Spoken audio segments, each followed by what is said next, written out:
नाम तिथे क्षुतयाची चरणी नमन गा जिने धरी मजित विलाची बळी तो संभाजी जन नवाई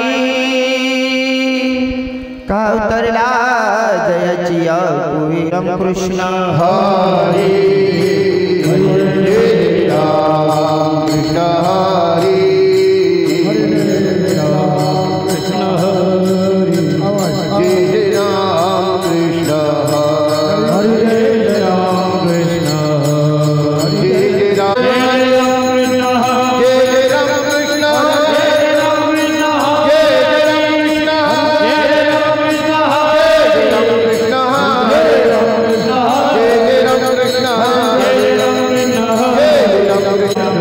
हरे राम कृष्ण हरी हरे राम कृष्ण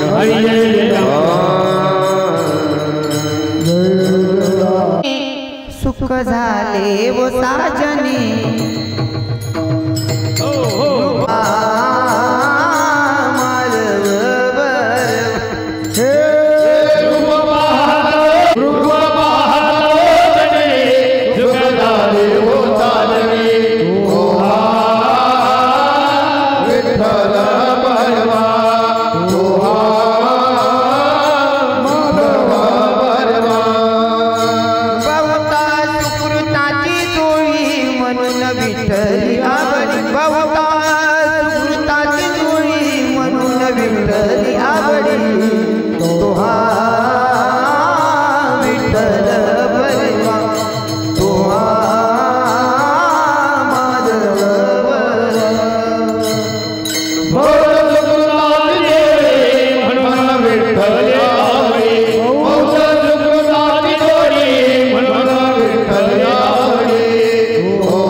देवी वर तुहा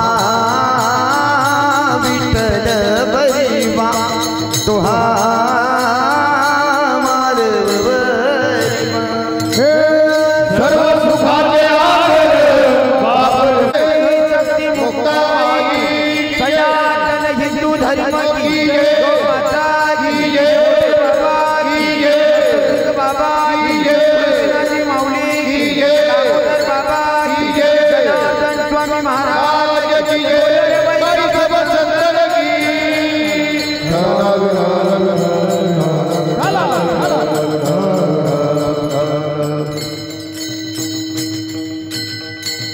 महाराज की मनी समाधान म्हणून या मनी म्हणून खेदू मनावा गोविंद वेळ वेडा अनेका रुसावे न लगे बहुता अनेका रुसावे न लगे बहुता फुल्या संचिता वाचनिया म्हणून या मनी म्हणून खेदू मनावा गोविंद वेळ वेडा तुका मने वार घातली यावरी तुका मने वार घातली यावरी होईल कैवारी नारायण म्हणून या मनी म्हणून खेदू मनावा गोविंद वेळ वेडा विठ्ठल विठ्ठल विठ्ठल विठ्ठल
श्रीरंगापूर प्रथम नमन दुसरे चरण संतांची त्यांच्या कृपादाने कधी विशाळ फक्त मोडातलं पावन चालू चराचरी ओम नमो जय देवी प्रतिपाद्य जय जय सत्यात्मरूपा देव तुझी गणेश सकल प्रकाश मने निर्जुदा स्वभावधारी तुझी सच्चिदानंद रूपाय विश्वत्पत्त्यादि हितवे तापत्रय विनाशाय श्रीकृष्णाय वयं नमः करारविंदेन पदारविंदं मुखारविंदेन विन्वेषयन्तं वटस्य पत्रस्य पुटीचयानं बालमुकुन्दं मनसा स्मरामि श्रीकृष्ण गोविंद हरे मुरारी हे नाथ नारायण वासुदेव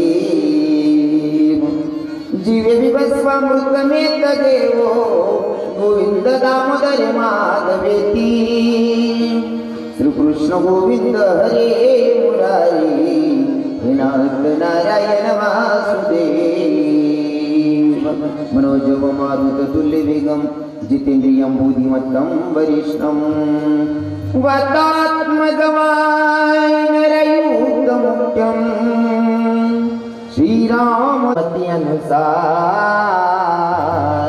प्रेम सहित गतिरु पधारी जी पवन कुमार राधा मेरी स्वामिनी मैं राधा जी को दास जन्म जन्म मोहे दीजियो वृंदावन को वास बरसाने की राम के शाम इनके पगम बंधन करू करू कोटि कोटि प्रणाम आना रे घनश्याम आना सुंदर श्याम हमारे हरे कीर्तन में आना रजदूली जो मिल जाए सच कहता हूँ मेरी तकदीर बदल जाए इरादे मेरे जीवन के बस एक तमन्ना बस एक तमन्ना है तुम सामने हो मेरे मेरा दम ही निकल जाए सच कहता हूँ मेरी तकदीर बदल जाए तकदीर बदल जाए सच्ची में तकदीर बदल जाए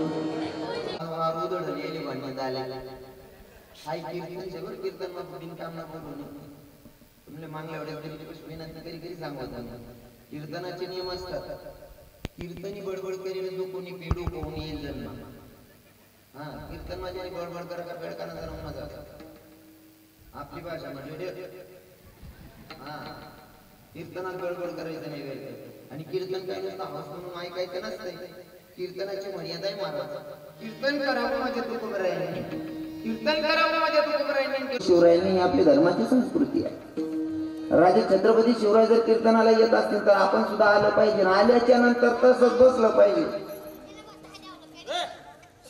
जर का कीर्तनात आणि भजनामध्ये परमात्मा हजर लावतो पंढरपूरवर इथपर्यंत येतो हा जर आपल्या संतांनी शिकवण दिलेली आहे आणि हा आपला विश्वास आहे तर मला असं वाटतं आपल्या कानादेशाची श्रीमंती म्हणजे वणीगडाची देवी आणि त्यातल्या त्यात अजून म्हणजे आपल्या खानदेशाची काठाय जर का पंढरीश पंढरून परमात्मा हजर लावतो तरी देवी हजरी लावत नसेल का येत नसेल का देवी येतच असेल आणि देवी आली आणि अर्धा मिनिटासाठी देवीचं स्वागत करूया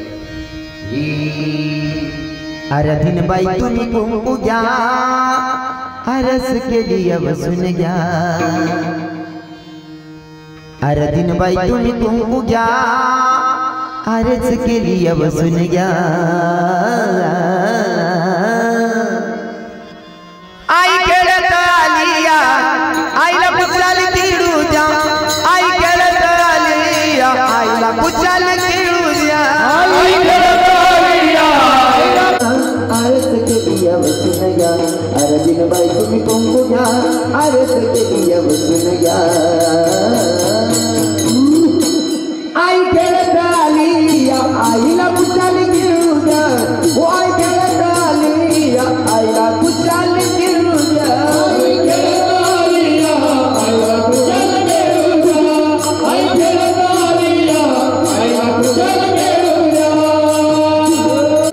तरी पण वक्त्याचं कर्तव्य अनुषंगानं साधू संतांच्या पदस्पर्शाने पुनीतन पावन झालेली आपली कापण्य नगरी आणि कापण्य नगरीमध्ये कार्यक्रम किम निमित्ताने सगळ्यांची परिचयाचे असणारे स्वर्गवासी राजेंद्र दोदूसाद जैन यांच्या पुण्यस्मरणानिमित्ताने कीर्तनाचा योगा विठ्ठल विठ्ठल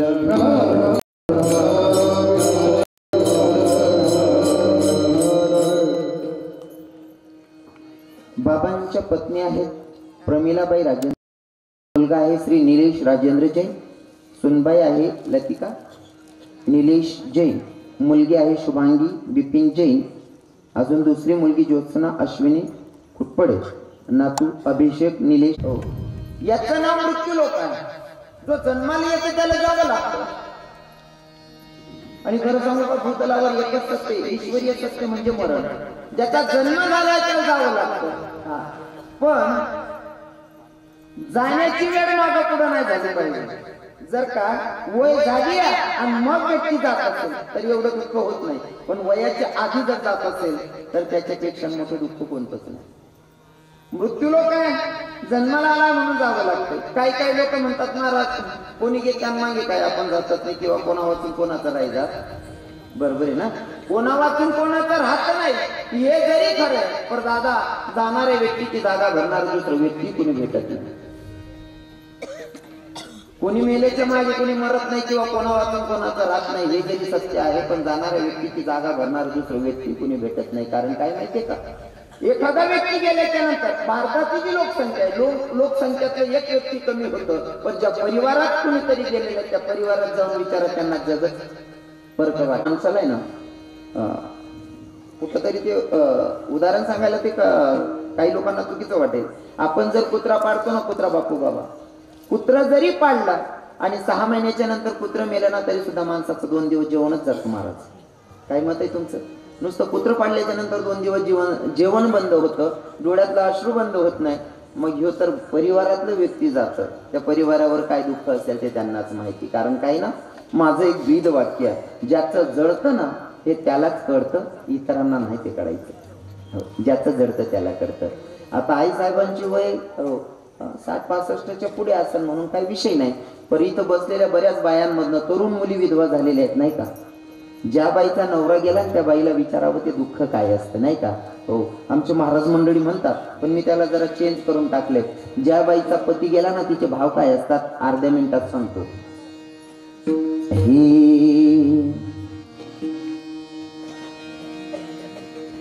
दुःख सावना मनावर हाऊ दुःखाना डोंगर, कसावना मनावर हाऊ दुःखाना डोंगर. ओ तुम्ही बोला ना धनी,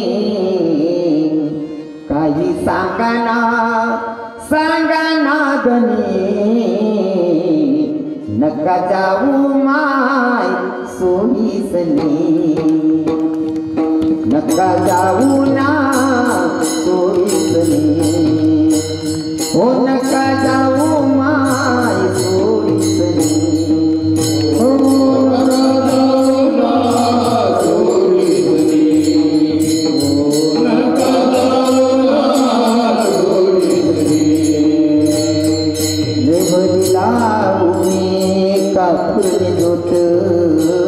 तरी मना कुंकुना करी दिनागात. देवली लावणी कापूर जोत, तरी मना कुंकुना करी दिनागात.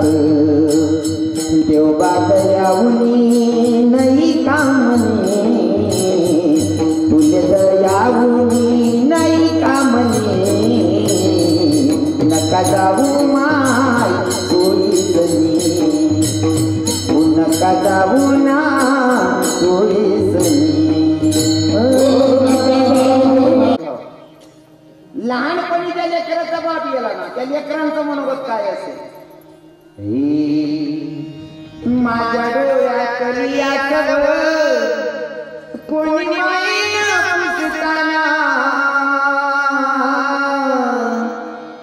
माझ्या डोळ्यातली आसव कोणी मागेना पुसताना उरी होऊन कदाटतोया गोष्ट बाबाची सांगताना होत्याच्या पाटाच्या सदर्याला कशी ठिगड जोडल्याली उभ्या आयुष्याला त्यानं कशी कातर लावल्याली होत्याच्या पाटाच्या सदर्याला कशी ठिगड जोडल्याली उभ्या आयुष्याला त्यानं कशी कातर लावल्याली मला कसं होतया कुणी बाबांना उरी उरी कदाटतोया गोष्ट बाबांची सांगताना उरी उरी कदाटतोया गोष्ट बाबांची सांगताना समजा हे झालं मुलाचं मनोगत आणि जर का तरुण भाऊ गेला असेल तर त्या बहिणीचं मनोगत काय असेल ऐका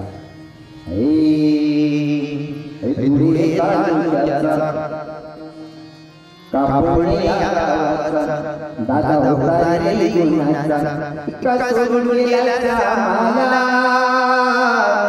ये ना दादा झालास का परका ये ना भाऊ ये ना दादा झालास का परका काळजी वसुलला भात काळी होतीला नजर बिरबिर तारला येना परतून गेला मायेला तेरी तुला येना दादा झालास का परका रक्षाबंधनाच्या सणाला बहिणीने रे गाला राखी बांधले रे कोणाला तुझी आठवण येईल तिला आई बहिणीचा लाडका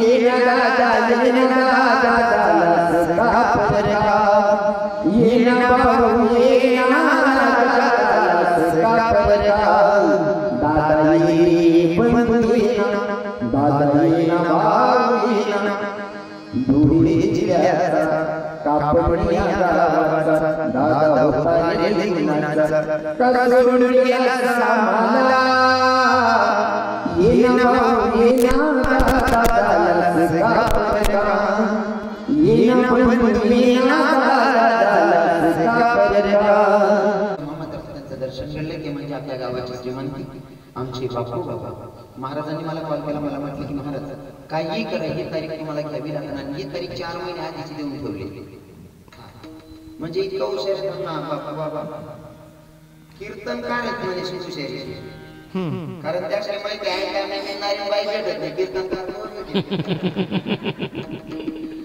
बाबांनी 4 महिने आधीच मला तारीख देऊन ठेवली आणि त्यांच्या अनुषंगाने माता पित्यांचं दर्शन घडले गायनासाठी उपस्थित आमचे भैया महाराज आहेत त्यांच्या गावात इकडे आमचे समाधान महाराज आहेत इकडे आमचे बेटी मास्तर बाबा गोळेकर आहेत आमचे मृदंगाचार्य आपल्या गावात नाना बाबा आमचे नाना बाबा आहेत आमचे सगळे महाराज मंडळी विनयकरी आडकरी सगळे महाराज मंडळी साऊंड सिस्टम छान आहे तुमच्या गावाहून बरेच लोक आलेले आहेत काही लोक बाहेर गावाचे आहेत सगळ्यांना धन्यवाद कारण आता प्रत्येकाचं नाव घेणं शक्य होणार नाही माझ्यासोबत आलेले माझे दोघेही जिवलग मित्र म्हणावं लागेल ते म्हणजे आमचे दोघेही सोनू दादा दोंडाच्या वर इथपर्यंत माझ्या रथाच्या साथी बनून आले सगळ्यांच्या पायाला स्पर्श करतो सगळ्यांची नावं घेणं शक्य होत नाही तसं तर युट्यूब चॅनलचे दोघेही मालक म्हणजे आमचे विजू भैया मोराणेकर आणि आमचे विकास भैया मोराणेकर दोघेही लोक उपस्थित आहेत बाकी त्यांची नावं घेणं शक्य होणार नाही कारण साऊंड सिस्टम वाले दादा साऊंड सिस्टम भारी आज जरा काम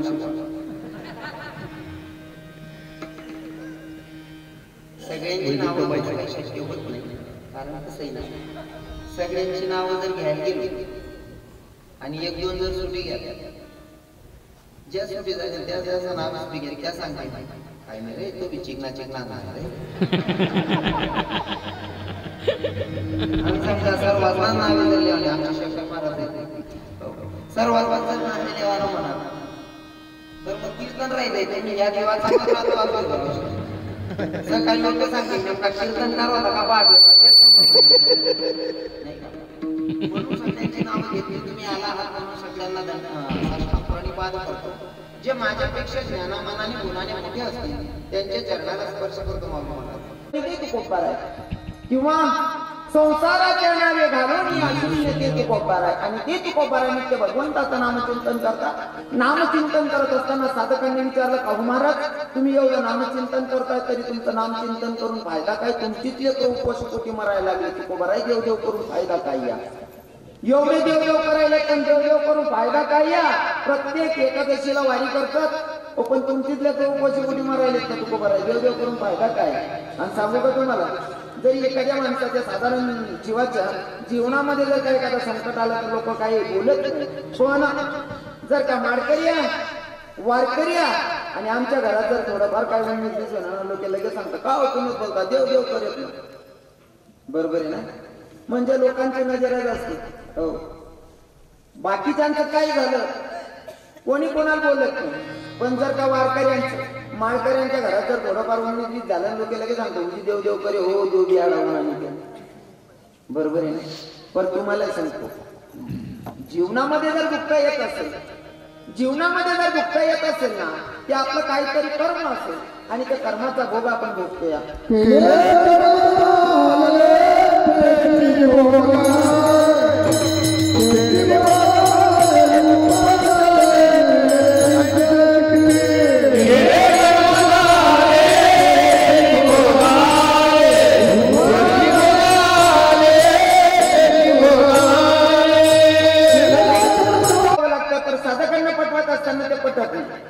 तुकोबारायांनी कोणत्या प्रमाणात सांगितलं माहित नाही पण रविकिरण महाराजात तुकोबारायांची पायाची दुरही नाही बनू शकत. पण उगा प्रयत्न करतो की माणसाला भोगावाचं लागतो. कर्म कधी साथ सोडत नाही त्या युक्तीप्रमाणे जसं काय सावली साथ सोडत नाही त्याप्रमाणे कर्म सुद्धा आपलं साथ सोडत नाही. लक्षपूर्वक ऐका.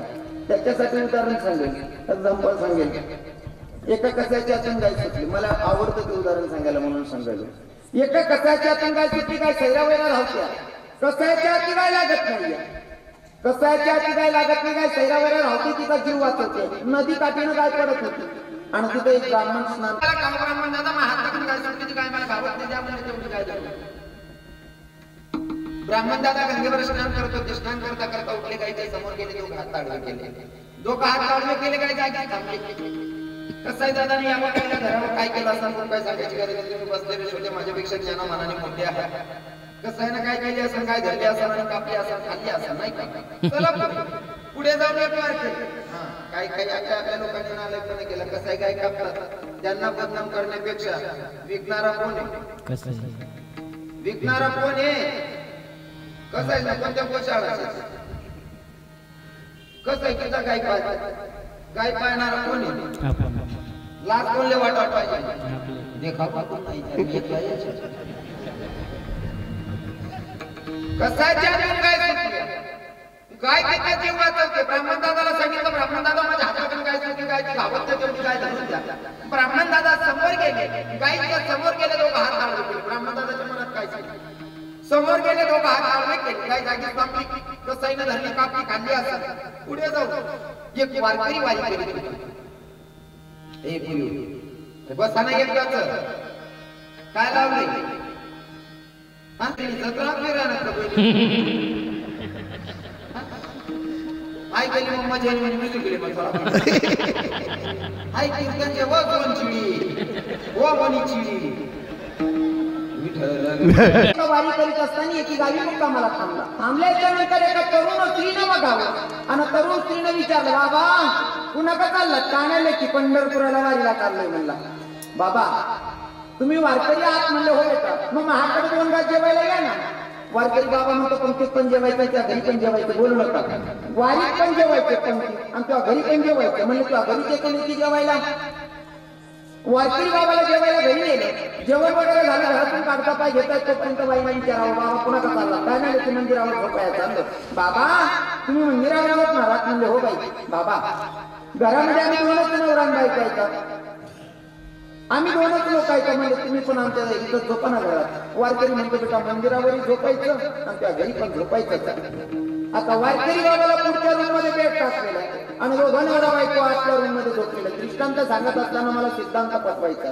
याच्यातून वाईट अजिबात काढायचं कारण काही काही लोकांचा स्वभाव असतो त्याचे चांगला मागे वाईट काटा पडत हो, आणि काही काही लोकांचा स्वभाव इतका चांगला असतो वाईट पण सुद्धा चांगला काढतात. बरोबर ना? नजर जर चांगली असेल ना तर आपण किचन मध्ये कमळ बघू शकतो, आणि नजरेत जर दोष असेल ना तर चंद्रात पण दाग दिसतो. बघायचं आपल्याला काय बघायचं ते, नाही का? म्हणून दृष्टांत सिद्धांत पटवण्यासाठी फक्त त्याच्यातून मटेरियल जे चांगलं घेता येईल ते घेण्याचा प्रयत्न करा. वारकरी बाबा ओ माझी इच्छा पूर्ण करा.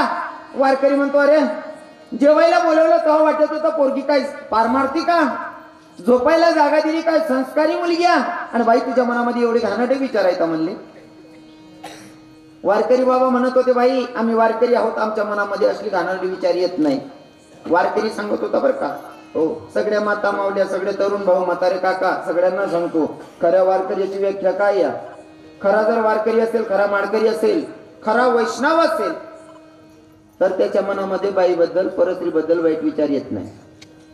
खऱ्या वारकऱ्याची व्याख्या सांगतोय बापू बाबा. जर खरा वारकरी असेल, खरा माळकरी असेल, खरा वैष्णव असेल तर त्याच्या मनामध्ये परस्त्रीबद्दल वाईट विचार येत नाही. आणि जर का वाईट विचार येत असतील तर तो खानदानी माळकरीच नाही. विठ्ठल विठ्ठल यांची शिकवण जाईव तू माते न करीसा या आम्ही विष्णुदास, आम्ही वैष्णव आहोत, विष्णूचे दास आहोत. आणि आमच्या तुकोबारायांची शिकवण परस्त्री आमच्यासाठी आमची माय बहीण असते. वारकऱ्यांसाठी सांगायलो बरं, हा वारकऱ्यांसाठी परस्त्री माय बहीणच असते. हा फक्त खानदानी वारकरीच गोष्ट करायला, बाकी मन बोलणं जडदास जड बी घेते. आपलं काय करते त्या दुसरी तारीख द्यावत नाही, यांवर काय करू शकतं. आणि पट्ट्या दुसरी तारीख गरज बी नाही.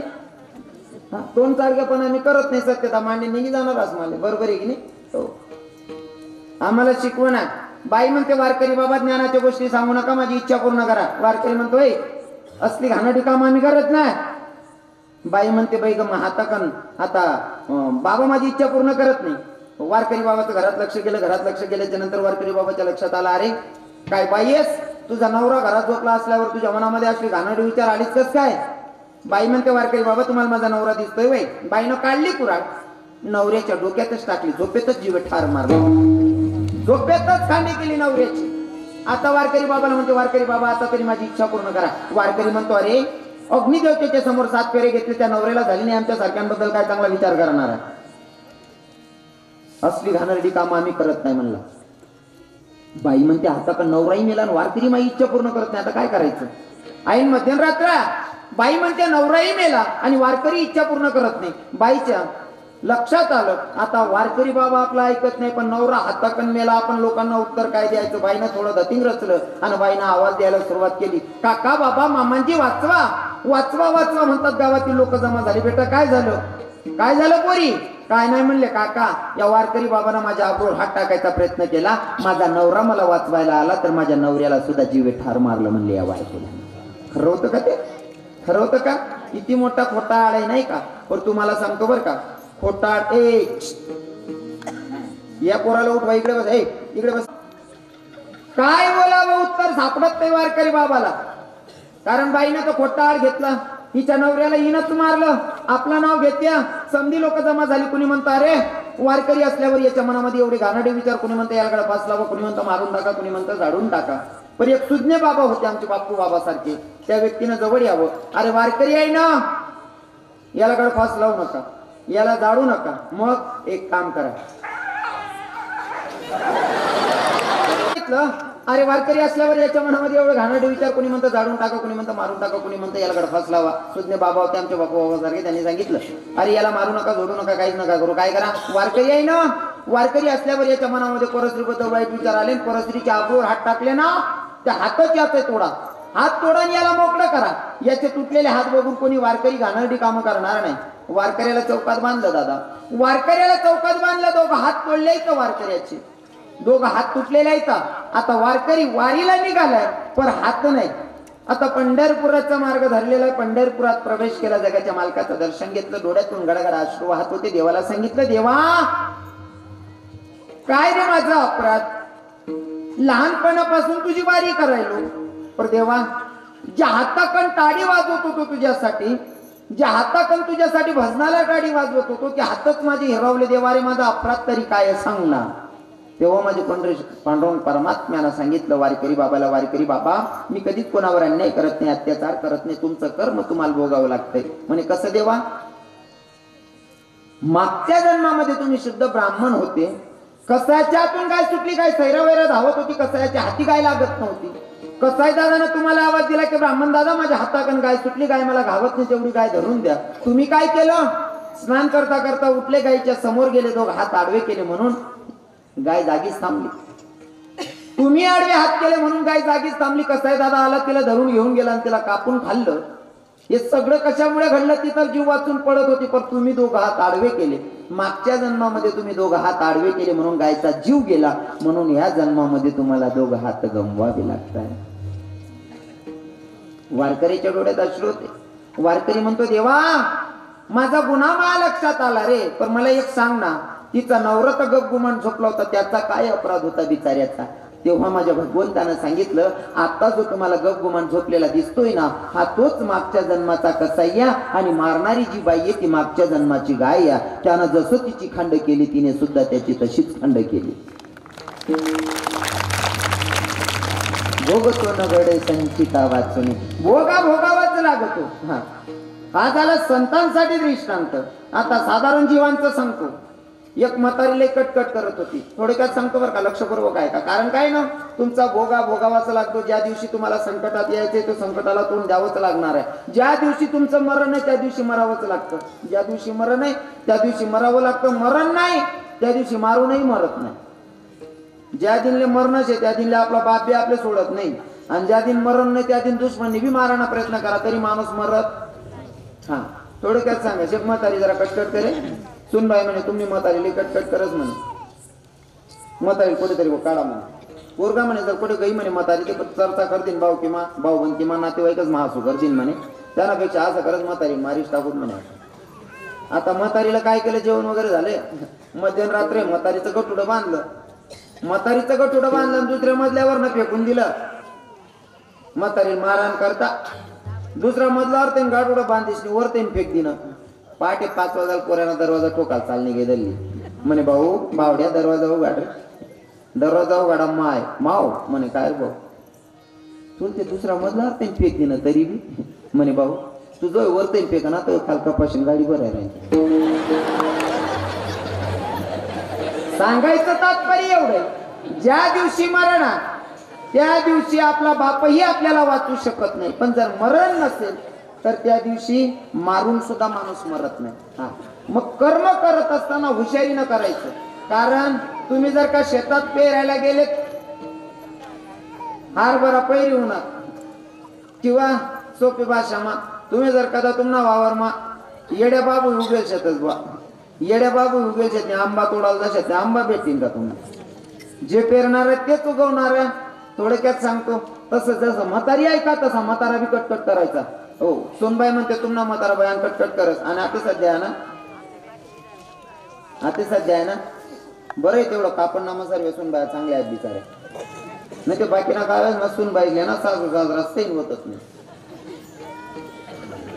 बरोबर आहे ना? कापड नाना सांग राहणं बहिण तानं सांग राहणं आठवणं सांगेन कोण बरं घर म्हणतात ती गाली. आणि बरं का नुसतं सासू सासरासनं करा सारानं सुनबाईनच काम आहे असं नाही. बरं शेखर बाबा बापू बाबा नुसतं सुनबाईसनं चुकच बा असं नाही. काय काय म्हातारा असणं बी चुकच. एका हाते टाळी वाजत नाही. बरोबर आहे का नाही? एका हाते टाळी वाजत नाही. मी मागला कीर्तन मग बोली घेऊन तुमले सुनबाईने सासराला देखील पदर लिहावालेच पाहिजे. जर सासराला वाटत मन सुनबाईने मला देखील पदर लिहायला पाहिजे, सासराने बी त्यांना नेम मारावाला पाहिजे. बरोबर आहे ना? सुनबाईने डोक्यावर पदर लिहायला पाहिजे असं जर सासराला वाटत ना, सासराने सुद्धा नेम राहायला पाहिजे. काय सासरा सुनबाई पाणी गरम करून इथल्या चड्ड्या घाली ना अंग शकतो. सुनबाई काही इज्जत करते हो चड्ड्या डोकं घाल रे.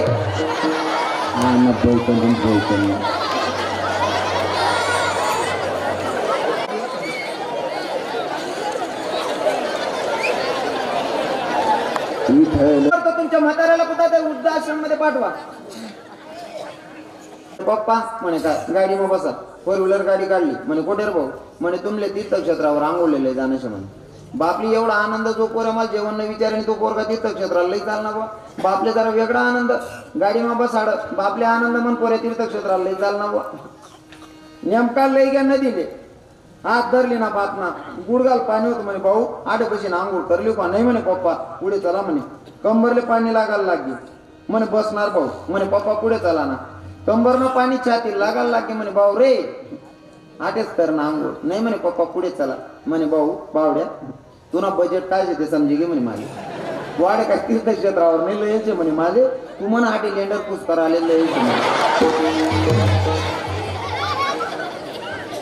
तू काय तीर्थक्षेत्रावर लयल नाही भाऊ म्हणे तू आडे म्हणे ना हा अंत करायला लयायचे नाही का एंड ऑफ द लाईफ जीवनाचा अंत मला पण एक काम कर जागा बदलून टाक पोरानं सांगितलं पप्पा तुमच्या लक्षात आलं मी तुम्हाला मारणार आहे पाण्यामध्ये मारण्यासाठी आणलेला इथं पण तर मारायचंय आणि दुसऱ्या जागेवर पण मारायचं आहे नाही बेटा तू जागा बदलून टाक जागा बदलून टाक म्हणे पप्पा बोलू नका मरायचं इथं पण आणि मरायचं तर दुसऱ्या जागेवर पण मग आठच मराल काय अडचण नाही म्हणे भाऊ जागा बदलाय टाक पण कारण काय म्हणे भाऊ तू जागा बदलाव रे का बरं पप्पा अरे आई जागावर मी मन बापले सोडी जायला तू कमीत कमी जागा तरी बदलायचा हे का सांगावं लागतंय तुम्ही जे पेरणार आहात तेच उगवणार आहे जे पेरणार आहे तेच उगवणार आहे म्हणून तर संत विश्वासाने सांगतात ना भोगावाचं लागतो कर्म तुम्हाला भोगावाचं लागतं कर्म चुकत नाही हा झाला पहिला झाला साधू संतांचा दृष्टांत मध्ये जे सांगितलं संसारी तुमच्यासारख्या माझ्यासारख्या जीवांचं आता सांगतो स्वतः जगाचा मालक पंढरीश पांडुरंग परमात्मा भगवंत तो स्वतःला सोडतो का स्वतः न्यायाधीश तरी तो स्वतःलाही सोडत नाही लक्षपूर्वक आहे का भगवंत निज धामाला जायच्या आधी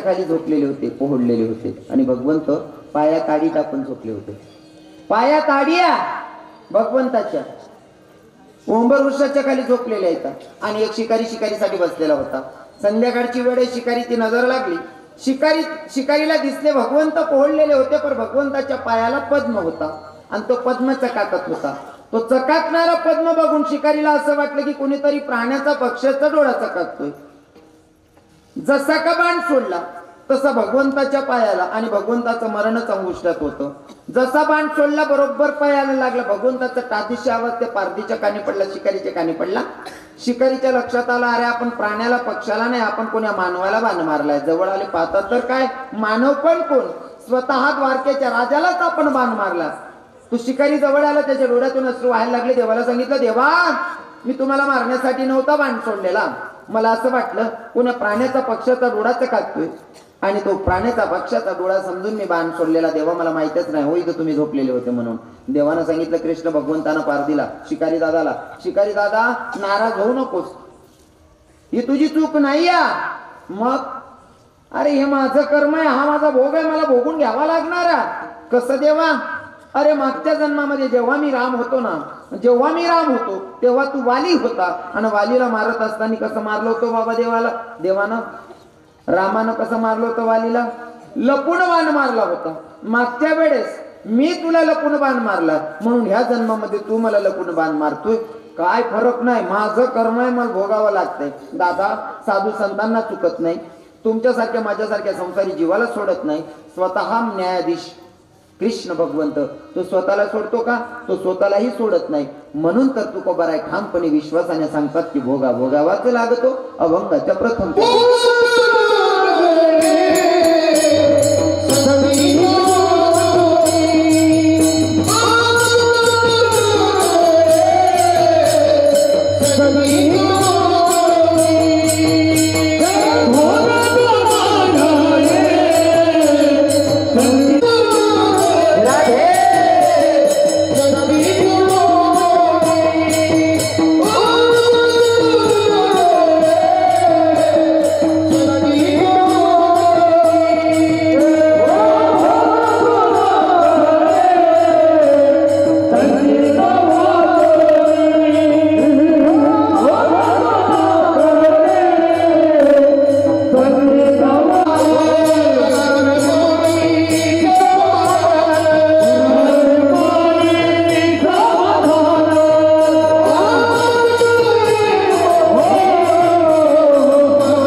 सांगतात पण साधकांच्या तरी मनात प्रश्न आहे. साधकांनी सांगितलं का हो तुको बरं तुम्ही म्हणताय ना भोगतो ना घडे संचिता वाचुनी, ठीक आहे आमचं मागचं कर्म काय आमच्या लक्षात नाही, मोठ्या संकटाला आम्ही तोंड देतोय, तोंड देत असताना तुम्ही सांगतात करावे ते म्हणी समाधान. जर एखाद्याच्या घरात मोठं संकट आहे तरी समाधानी जीवन कसं जगणार आहे? मग तुम्ही म्हणता तुमच्या शब्दावर आम्ही विश्वास ठेवायला तयार आहोत, पण काहीतरी आम्हाला तुमच्या परमार्थामधलं उदाहरण सांगा म्हणजे आम्हाला पटेल. उदाहरण गोळा, फक्त ऐकणारा उदाहरण अंतकरणाने ऐकणारा पाहिजे. तुम्ही उदाहरण अंतकरणातूनच ऐकतायत म्हणा. कुरुक्षेत्रावर युद्ध चालू होतं. चालू युद्धामध्ये अभिमन्यू मरण पावला. अभिमन्यू मरण पावल्याच्या नंतर आपल्या रडतीला एक विशेष नाही, आपल्या रडतीला एक विशेष नाही. कौरवांच्या डोळ्यात सुद्धा अश्रू होते. वास्तविक पाहता कौरवांना पांडव संपवायचे होते तरी सुद्धा पांडव पुत्र मेल्याच्या नंतर पांडव रडत होते, विशेष नाही दादा, पण कौरवांच्या डोळ्यात सुद्धा अश्रू होते. काय जीवन असेल त्या लेकराचं नाही का. आणि जीवन जगत असताना माणसानं जीवनच असं जगायचं. आपले रडतील यात विशेष नाही, पण दुश्मनाच्या डोळ्यात सुद्धा अश्रू आले पाहिजे. बरं हा, दुश्मनाच्या डोळ्यात सुद्धा अश्रू आले पाहिजे, असं जीवन जगणं असलं पाहिजे. पण भैया बाबा दुश्मन सुद्धा खानदानी पाहिजे बा. म्हणणं समजे ना तुम्ही, दुश्मन सुद्धा खानदानी पाहिजे. डोपावन तोंडे ऐकायचे मी लहानपणी ऐकले, पण ते दाखल पण ना ते काम माही राहणं मला. आणि ते जुनं मटेरियल पुरं मागही काय राहणं. दुश्मन सुद्धा खानदानी पाहिजे. कसा पाहिजे सांगू का. गल्लीतले दोघं लोक होते, समोरासमोर घर होतं बापू बाबा. समोरासमोर घर आहे, अशी भांडण झालेली, एकमेकांचं तोंड बघत नाही, एकमेकांचं तोंड बघत नाही. जर पुढला वट्टावर राहणार हो मागला दार ते नाही जाय त्यानं तोंड की नाही. सकाळ मग त्यानं तोंड नको दुखाले, एवढा कट्टर दुश्मन होतात. हो एक दिवस बाहेर नाही ना हो वट्टावर दिखना तो मागली गली माहिती फिरीन बहिर दिशाला घ्या. बहिर दिशा समजस ना तुमले, बहिर दिशा समजस ना.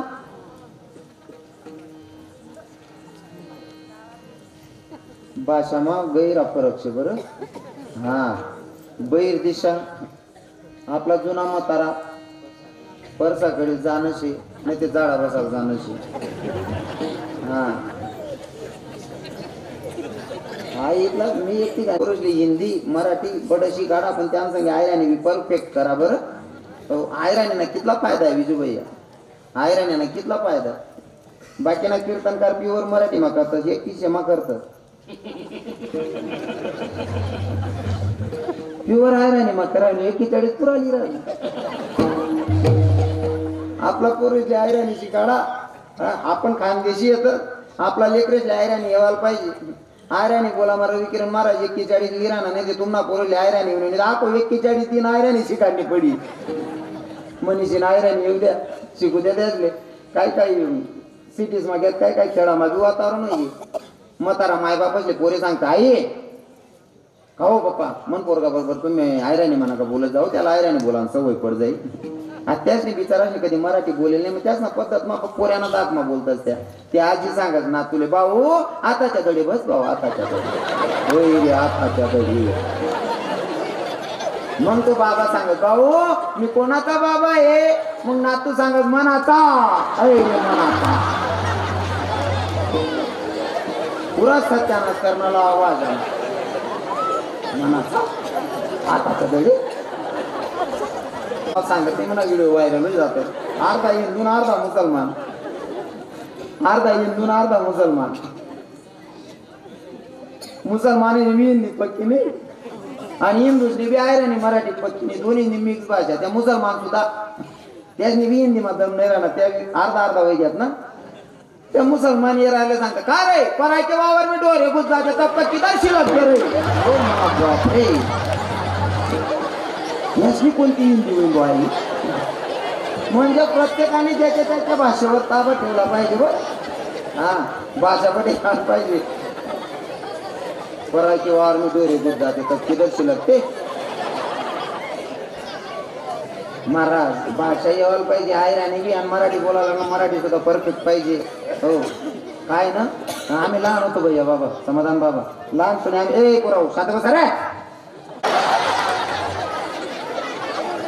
सांगत आणि मला माहित नाही, पण मी प्रत्येक कीर्तन पायपडी सांगत बहिणी म्हणून तुम्ही ना याच जरासं शिकाडत जा. घरत्यानं सांगितलं कीर्तनले जा नाही भाऊ कीर्तन मग काहीच वचवच कर्ज नका. म्हणजे कार्यक्रमात लहान लेकर पाहिजे बापू बापा. त्याच ना शिवाय बी कार्यक्रमात मजा नाही. कार्यक्रमाला लेकरे बी पाहिजे आणि प्रवास मग सुट्टा पैसा बी राहतो. पण दोन्हीले वापराने पद्धत ठेवानी. कार्यक्रमाला लेकरेशिवाय मजा नाही, पण यासले बी दाबी ठेवू आणि सुट्टा पैसा शिवाय प्रवास बी करून. हो पण सुट्टा पैसा खिसामा ठेवत ना, चंचल नाही वाजू देऊ त्यासले रुमाल मग गुंडाईन ठेवू, नाही ते सुट्टा नाना नोटा चोराय जाते. आता बोल नका बरं, मग तोड नका उघडा बरं. आम्ही शाळेत जात होतो ना, आता गावना पोरे परफेक्ट मराठी मा बी नाही आणि परफेक्ट आयराणी बी नाही, दोन्ही 10-11 आहे. 6वा पिरियड होता मना वर्गामा एक पोरगा. आता त्याले लागणं 2 नंबरले जाणं होतं. जॉग्रफीना पिरियड चालू होता. सर शिकाड राहणार अहो भाऊ उठणार. आता याला आई सुधरेने मग जाणं ते शेकून सरले कोणती भाषा मग सांगू वा यात काय म्हणतात. मग त्याला वाटलं की म्हातारा जे बोलतस ते बाहेर राजवा. हा उठ ना म्हणे. सर म्हणे काय रे म्हणे मला झाडाला जायचं. सर म्हणे बाल्या कालवट शिकिले एकदा ना शिकणार ना शिकिले म्हणे पुरे आपू बुझी घ्या आपू पोट मात काही नाही म्हणे. सर झाडाला जायचं तू बट रे बाल्या बुझी घ्या बडव्या शिकायची वय शिकून घे आयुष्यभर झाडायचं रे तुला. बाल्या बशी घ्या झाडाला जायचे रे. सर मग कालवट शिकले आणि 2 मिनिटं नंतर ते घाण वास यायला लागले. पोरे म्हणे सर आता वास येतात जोडे उन्हात. काय रे बाल्या काय कर रे. अरे भैया सांगायचं ना रे तुला संध्याकाळ जायचं सांगायला पाहिजे ना. मी तुम्हाला कधी तर सांगत होता झाडाला जायचे झाडाला जायचे. अरे त्याला झाडाला मी म्हणतो ओ काका अरे संध्याचे झाडा आज सांगा आपण झाडाला जायचे. तो टाया पैसे ना आपला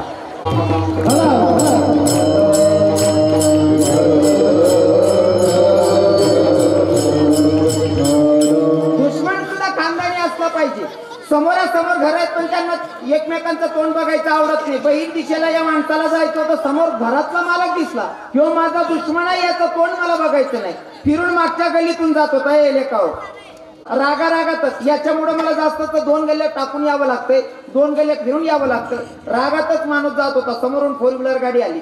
4 व्हीलर गाडीवाल्यानं राम राम केला. म्हणे दादा म्हणे काय आमच्या नावाचं व्यक्ती कुठं राहतं. म्हणजे नेमकं याच्या दुश्मनाचंच नाव विचारत होता. म्हणे आमच्या नावानं व्यक्ती कुठे राहत.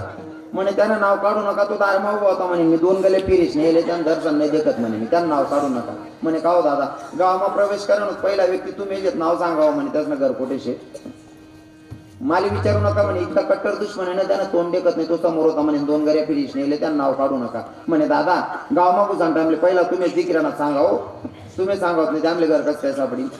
त्या माणसानं विचारलं तो माझा दुश्मन आहे, तो समोर होता त्याचं दर्शन बघायचं नाही त्याचं तोंड बघायचं नाही म्हणून 2 गल्ले टाकून फिरून येतोय. पण तुम्ही चाललेत कशासाठी. म्हणे काही नाही त्याच ना मोठ तुमना मते नाही ना चांगलं नाही सांगावं ना. हा मला हाच सांगणे दुश्मन सुद्धा खानदानी पाहिजे. काय बोलणं माहितीये का तो माणूस इतका कट्टर दुश्मन आहे तो समोर असला त्याचं तोंड बघत नाही. पण दादा तुमची मुलगी जर त्याच्या घरात देत असाल तर माणूस एवढा खानदानी तुमच्या पोरीला ओटा उतरू देणार नाही. दुश्मन सुद्धा खानदानी पाहिजे. बरोबर आहे ना. हा समोरचा जरी दुश्मन आहे पण त्याची कर्तबदारी जर खरी असली तर खरं सांगायला पाहिजे. बरोबर आहे ना. बरोबर आहे ना. रवी किरण महाराज ना कीर्तन लोक असतात आम्हा बापू बाबा बी हसिले पाहिजे बाकी ना सांगते हा दादाला काढतात आणि कीर्तन समजिले नीचे रे भू. बरोबर आहे ना. कोणा गरीब ना कोऱ्यान लगीन जमी घ्या ना आडणार आपले पटाचं नाचिलो कारण देवदकी राय ना गरीब ना कोऱ्यान जमी घेन त्यांना आडत पटाचं नाचिलो. पण काही काही नाचतात नाही वट्टावर बसतो या ना ते आपलं 4 बिघा जास्त शे आपला पोरांना टाया बटना नाही याने कस काय उखाड दिली. मग असा जर गंधा विचार होते ना अजून 3 वर्षातून पोऱ्यानं वाव नाही पडी राहिले. नीती चांगली नाही ना. बरोबर आहे की नाही. हो मी लहानपणी हा आमचे दादाश्री आहेत ना निलेश दादासाहेब हो यांच्याच समाजाचे लोक आणि त्यांच्या दुकानावर एक बॅनर होतं मतलब काय म्हणतात त्याला पाटी होती त्या पाठीवर लिहिलेलं होतं, कर्म तेरी अच्छे तो किस्मत तेरी दासी है और नियत तेरी अच्छी तो घर में मथुरा का है. तुमची नीतीवर खेळ आहे. दुसऱ्यांना आनंद मग आपला आनंद मानिलो भगवान काहीच कमी करत नाही, पण दुसऱ्यांना सुख मानलो की जास्त दुःखी शेत, स्वतःना दुःख माने. बरोबर आहे की नाही? मी एक ठिकाणी असं जायला तू गेली तरी उंच ओटानं घर होतं, एक म्हातारा बसेल होता. म्हणतं काय हो बाबा इथलं चेहरा हो तारीश का बरं बसेल शेत, काही नाराज आहेत का? शिलगाव म्हणे महाराज यंदा पाणी नाही बोलता धोका दिना. म्हणतं मग काय जाय? अहो येरले तेंबर पाणी नाही हो बाबा. म्हणतं बाबा तुम्ही जेरले नाही हो, अक्का का पण ना मग पाणी नाटा नाही हो म्हणे महाराज, म्हणे येरले पाणी नाही त्यानं दुःख नाही म्हणे माले. म्हणतं मग बाजूवाला नाही आटाय राहिनी नाही चालू म्हणे. मी समजिले ना म्हातारा नालाही ते रघु म्हणतो. काही काही लोकांना दुसऱ्यांना सुखच ते आवडत नाही. बरोबर आहे की नाही? पण तुम्हाला सांगतो आता ऐका. पांडव पुत्र होता अभिमन्यू. पांडव रडत होते विशेष नाही. कौरवांना पांडवांचा वंश संपवायचा होता तरी सुद्धा कौरव रडत होते. म्हणजे काय जीणं असेल अभिमन्यूच. आणि जगणं सुद्धा असंच असलं पाहिजे दादा. दुश्मनाच्या डोळ्यात अश्रू आले पाहिजे, याला म्हणावं जीवन जगणं नाही का? हो. अभिमन्यू मरण पावलाय. धर्मराजानं कन्हैयाकडे बघितलं. कन्हैयाला सांगितलं कृष्णा कन्हैया अरे भाई हमारा थोड़ा सा काम कर दे. क्या? बस सुभद्रा के पास जाओ और सुभद्रा को बता दे कि भाई तेरा लाडला हमें छोड़ के चला गया, ये संदेश हमारा सुभद्रा तक पहुंचा दे कन्हैया. कृष्ण भगवंत विचार करतात यांच्यातलं कोणी जाणार नाही, कारण पांडव पुत्र मेलाय. हा निरोप मलाच सांगावा लागणार आहे. आता मलाच जायचंय सांगायला. कोण? माहितीचा निरोप सांगणारा सुद्धा हुशार पाहिजे. बापू बाबा, भैया बाबा, समाधान बाबा, बाबाजी मौतना निरोप सांगणारा हुशारच पाहिजे. पहिले मौतना निरोप सांगायला माणसं जायत. आता मोबाईल वगैरे मनीषी फरक पडी गया बा, मोबाईल मुळे मुकला फरक पडी गया. आता मौतना निरोप सांगायला माणसं जातच नाही ते पहिले मोबाईल नव्हतात ना, मौतना निरोप सांगायला माणसं जायत. पण सांगणारा सुद्धा हुशार पाहिजे बरं. मौतना निरोप हुशार माणूसले दाड्यात मन आजी मरणी मन चुलत काकाल म्हणे भाऊ अण्णा सकुबाईला ये म्हणे. पण देख पूर्ण माय मागे जीवशे जास्त बेवाड बेवाड करजो नको, जरा व्यवस्थित समजाडीन सांगतो बरं रे. मी बरोबर सांगते तू म्हणे मला कशी काढा म्हणे. बाकी ना 150 ना राहतात ऐकत काय नाही. हो एक पहिले पुरण मी पोळी येणे सासू मर जायला होती, चुलत सासू बोलायली ना बाजून गेली माही म्हणे आत्या मला पुरण पोळी शिकणे मागची काढा ना पुरण पोळी कशी बनव काय नाही म्हणे. उडी दे दायशी जाता हो नेहमी चेक करा जागेच्या झोपी जात बा. आर पर अंदाशी झाली म्हणे तुझं गुण पुरण करणं गूळ टाक म्हणे, साखर न करून साखर टाक म्हणे. पुरण बनायले कणिकले इथला कणिकले इथलं मीठ लागस, कितल्या मोठा मीठले हो सर्व समजाड देणं. पीठ कसं मळानं बट अशी काढ देणं. आणि देख बहीण म्हणे असा लोया करले बस बस त्या बाकीला पुढे ना बट माहिती म्हणे मला. सासू निंग ततांगली मरा आई बहिणी पायटा मोठीशी पुरण बी तयार करली ना, पीठ बी मळली ना. पण पुरण वरतही बरो का मत नाही बरो आईच ऐकेल ना तर 3 वाजा लागून पुऱ्या टाक्यात दुपारनं 150 नाची पैसे दिवस याला सांगित म्हणा काका बाबा म्हणे अण्णा नेमन सांगतो मागची काढा मी बरोबर करतीस म्हणे. हाव भाऊ घ्या म्हणा हात चाललेवाले म्हणा आत्यान जोडे घ्या म्हणे. काय भाऊ अण्णा कथा ना काही बहीण म्हणे खेत बैलेले वाली यायचे म्हणे. म्हणे अण्णा खेत बैलेले वाल म्हणे हा बहीण म्हणे. मग जेवण करले बा म्हणे. आता ये चुलत भाऊ येले म्हणजे बहीणले कमी आनंद नाही का? पहिले इतका आनंद होता ना मायर न कुत्र देखील सुद्धा बाईला आनंद आहे पहिल्या बाईसले बरं. आता या मोबाईल मुळे माणूस किती राहिली चोराई डायरेक्ट. आता ते जवायले जर सासरा फोन करस ना जवायले सासरा सांगत का हो बापू कोटेशत काय नाही मामा गरज मन अंडेर पांड्या हो या अंड्यावर सांगल्या मन बापी झोपी झाली नाही सांगे म्हणजे बाप ना सांगे सुद्धा बोलान तयारी मी पुरीच नाही. इथला कंटाळा घ्या मोबाईल मुळे. पहिल्या बाईचे जिवाळा होता म्हणा चुलत भाऊ येले बा स्वयंपाक लायती ना. आणि पहिला स्वयंपाक तसाच ना बापू बाबा काय चालू खिचडीन तळण बरोबर आहे की नाही. खिचडीन तळण बनावं म्हणजे वैग्या पाहुणशा नाही तर मग पिठल्यान पोया. पहिला पाहुणशा लोक गरीब होतात पण आदर एवढा होता ना, माणूस की इतकी होती, जिवाळा इतका होता ना नाही साधं काम. पहिले इथला जिवाळा होता ना, एखादा जर हात पायाचा मुरगडायचा आहे ना तरी कपडा लय दखाली येत. मी जे केले लहानपणी बापू बाबा शकर बाप जर नुसता पाय मुरगडाय घ्या किंवा एकाच सलाईंनी बाटली लागली ना तरी सुद्धा नातेवाईक दखाले सलाईंनी बाटली लागली दखाल जाणं पडी. आता दोन्ही हात पॅक करू घेत नाही अन्न बाजू आला आणि त्या दवाखाना टाकत होता ते शिलगाई तो भारी डॉक्टर आहे. आयडिया दिली का पण दखल सुद्धा येतच नाही. राहिलं का पहिलं काय? हा आता म्हणा त्याने यायला दे का स्वयंपाक लायची ना, स्वयंपाक लायची ना, खिचडी बिचडी बनायली ना. ती खिचडी तवय पाहुणचार होता खिचडी ना, तवय पाहुणचार आहे खिचडी ना. हा ते नितात पिटी घ्या. मला राजकारण काही संबंध नाही बाबा, पण खरंच नरेंद्र मोदी साहेब ना पाय देऊन पान पिले वाचायची. कारण पहिले खिचडी जर पाहुणा आहेत ना, खिचडी रांधेत, खिचडी जर रांधी पाहुणा जर जेवणले बसत ना, घरमानं कोणीतरी एकच सदस्य बसाडेत. या आजी माया असले विचारा, घरमानं कोणीतरी एकच सदस्य बसाडेत. का बर? कुठे नको जाऊ पाहुणाजी समोर, कारण तांदूळ बी भेटत नाही तवय.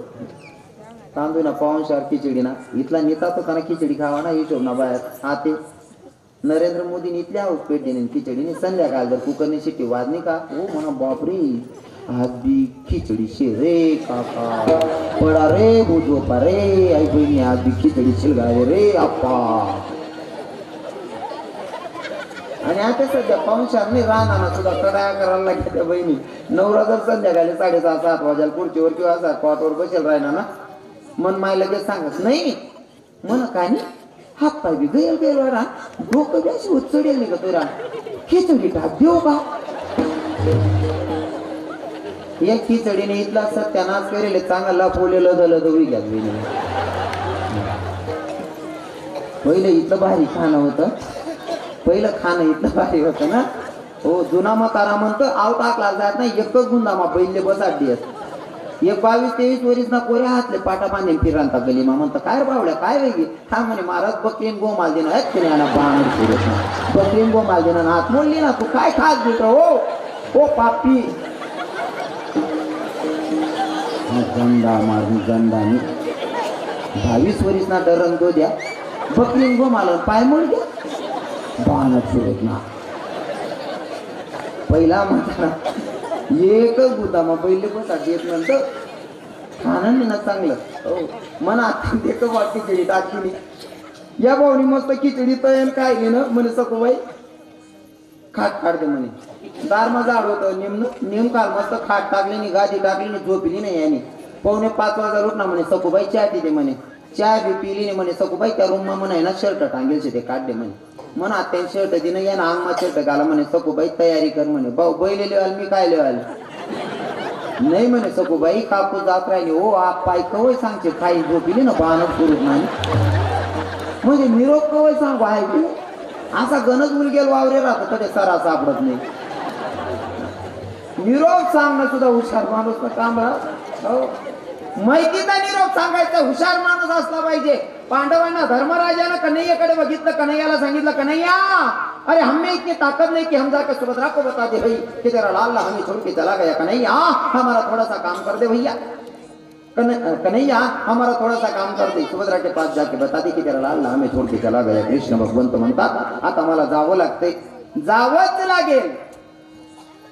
कारण तो मोबाईल नाही होतात ना, मोबाईल नाही होता. आता मोबाईलला चांगलं काम आहे की बापू बाबा काही ठिकाणी मोबाईलची चांगलं बी कर टाका, काही ठिकाणी इथला येडा कर टाकेल ती शोभना बाहेर. एक ठिकाणी गो मी बॅगटी घरना मालक म्हण सांगे चावीरांचा त्यान बाईनं दुःख म्हणे महाराज बाई बल ती कडक शेव थोडी मॅथपणा करत ब काय कवय बी कोणा बी समोर डोकं लायजेस म्हणे, तिला पटत तसं बोलस म्हणे. बट चांगलंच आहे पण बाईली ना का फिर काही येस का काय माल बी समजत नाही, येडी तर काय बी बोली पडत नाही. म्हणतं बरं आहे भाऊ. नेमकं जेवणले बसून होतो आम्ही. जेवता तो भाऊ डायरेक्ट उठीन पैना दाबावा मन ध्यान माहिती की आव सांगे भाऊ बाईले फिर काही येस येडी भाऊ आव राय माले कुठी टाकी म्हणता मी बी त्यान मागे वर तो दाबावर मी बी त्यान मागे दाबावर तो माल तर खेळ मी त्याला देऊ. तो म्हणे महाराज तुम्ही का म्हणतो भाऊ तू का म्हणे खाले रेल नाही त्या वर गेलो तो आप्पा अरे खाले चल काय जाता माली. आता तू पहिले सांग बाई येडीची आहे मारी बटी म्हणतो तू म्हणे पहिले मी फिरकावून बाई बोलली. या मोबाईल इथलं येडं करेल ना ही सोडणं बाहेर लोक येडा कटायचे मोबाईल. महाराज नुसतं मोबाईलचा इथला बेकार शब्द इथला येडा जायचं ते मोबाईल मा. एक भाऊ व्हॉट्सअप चलाई राहता ड्युटीवर ते ना व्हॉट्सअप चलावता चलावता दुसऱ्यांदा मग गाडी लायती नि गरमा घुशी घ्या व्हॉट्सअप चलाई राहता या माहितच नाही मी दुसऱ्या गरमा घुस जायला व्हॉट्सअप इथला येडा होता ती बहीण बी सिरियल का माझी येडी होती तिला असं वाटलं म्हणून मला कोणा हा भाऊ व्हॉट्सअप मा आई बहीण टीव्ही मा ती बहीण चहा बनायची तिने टिपवायवर यानी चहा ना कप उठली नाही यानं कर समजी केव्हा घ्या वर तर वो बापरे पीयूपी दुसरा घर नाही रे अप्पा आहे ते दुसरा ना घर ते नाव घर मालक घर उन्हात आपले चांगला गोमाल पाहिजे यांनी कप तेव्हा काय काय घरना बाहेर निघाला लागणार जीवलेशने पहिला यांचा घर माही तिथला मग घर ना खरा मालक ना गाव सुनीतार मा आव भाऊ बी फेसबुक मा येडा होता त्यांकडे दखीन सांगे मी का तुम ना घर माही हो म्हणे हो भाऊ म्हणजे त्याला बी सुधीर राहतं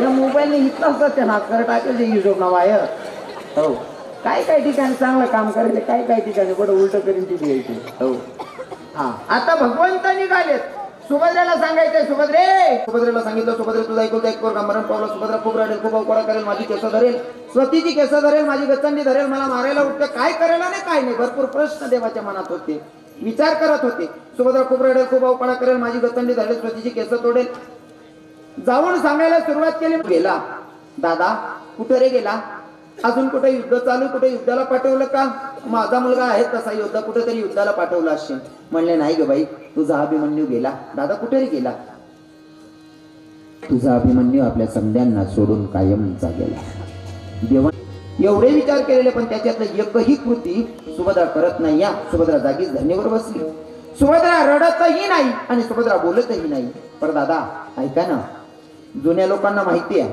बाईच्या कानावर जर दुःखद बातमी पडली बाईच्या डोळ्यातून अश्रू निघायला पाहिजे बाई जर का रडली नाही तर वेडी होण्याची दाट शक्यता असते बाईला दुःखद बातमी कळल्याच्या नंतर ती रडली पाहिजे डोळ्यातून अश्रू निघायला पाहिजे पण बाई रडत नाही आणि बोलतही नाही कृष्ण भगवंताला वाटलं सुभद्रा वेळी झाली की काय जवळ आले सुभद्रेला सांगितलं का सुभद्रे रडना तुझं ऐकूच ऐक पोरगा मरण पावलं तुला रडायला येत नाही सुभद्रे तू काय दगड्यासारख्या हृदयाची झाली अगं रडना सुभद्रा काहीच बोलत नाही सुभद्रे अगं तुझं ऐकून ऐक पोरगा मरण पावलं तुला रडायला येत नाही सुभद्रे अगं रडना अगं तू माय आहेस की दुश्मन काय दगड्यासारख्या हृदयाची झाली सुभद्रे अगं रडना सुभद्रानं देवाकडे बघितलं आणि कन्हैयाला सांगितलं कन्हैया तू मला रडायला सांगतोय मला रडायला सांगतोय का रडायला सांगतोय अरे तुझी तर बडाई अशी ऐकली तुझे संत तुझे बडाई मारत असताना सांगतात चाले हे शरीर कोणाची असत्य कोण बोलवे ते हरिविन अरे तुझ्या सत्तेशिवाय झाडाचं पान हलत नाही अशी तुझी स्तुती ऐकली रे संतांच्या मुखातून संतांचा जाऊ दे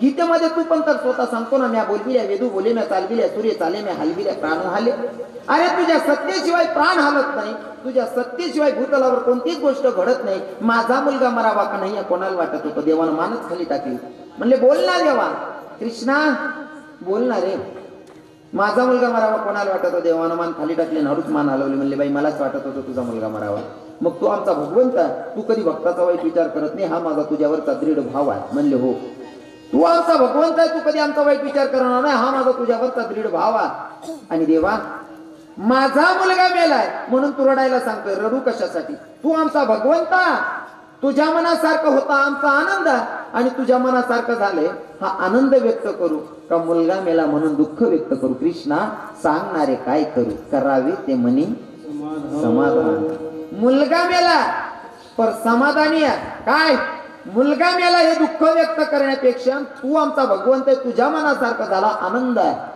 आणि तुझ्या आनंदात आमचा आनंद आहे करावे ते मनी समाधान साधकांनी सांगितलं ठीक आहे तुम्ही म्हणताय ती गोष्ट पटली आम्हाला तुकोबर आहे पण जीवनामध्ये जर एखाद्या संकटाला तोंड द्यायचं तर तोंड देत असताना आम्हाला काहीतरी पर्याय व्यवस्था सांगा तर माझे तुकोबर आहे पर्याय व्यवस्था काय सांगतात ऐका अभंगाच्या दुसऱ्या चरणावर मनमुनी मनी मानो नये मनमुनी मनी मानो नये हो मनमुनी मनमुनी मनी मानो नये हो मनमुनी मनी मानो नये हो मनमुनी मनी मानो नये हो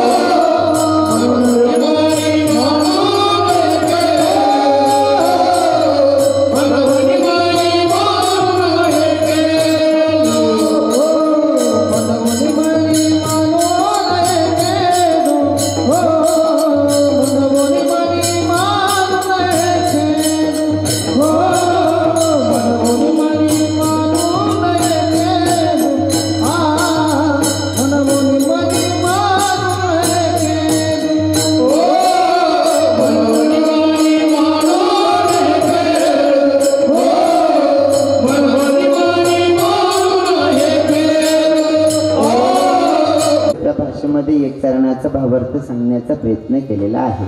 आता वाजलेत 11:15 म्हणजे 11 वाजायला 20 मिनिटं बाकी. तुमच्या महाकडे राहिलेत 20 मिनिटं. 20 मिनिटात सेवेला पूर्णविराम असेल. आता सगळ्यांनी काय करायचंय? अंतकरणापासून हो म्हणून या मनी मानू नये खेदू म्हणावा गोविंदू. गोविंदाचं भजन गायचंय. 20 मिनिटं तुमच्या महाकडे शिल्लक आहे.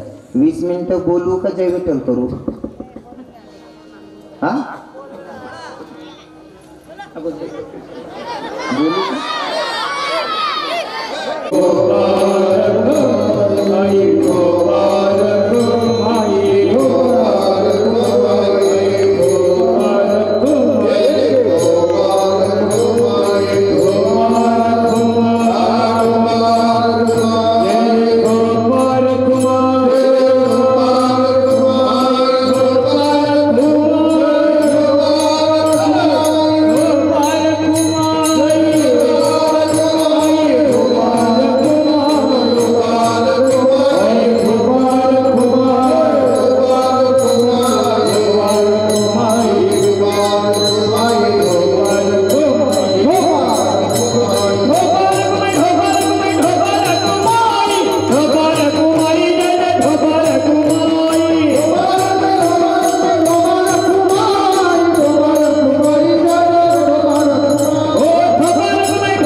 कीर्तनाला नाही का?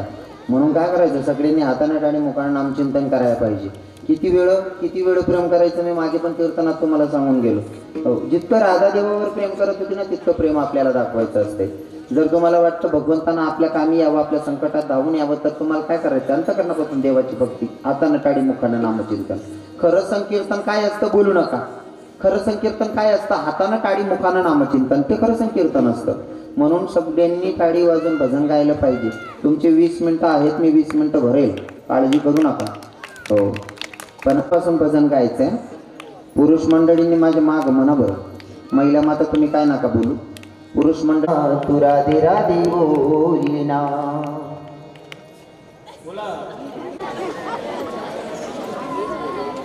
त्याने असा अंदाज नाही लिहिले महाराज तुमले उदळ दिली निंदी बिल्यान बघलाय पेच अवघडी बा. बोलिना तू राधे राधे बोलिना.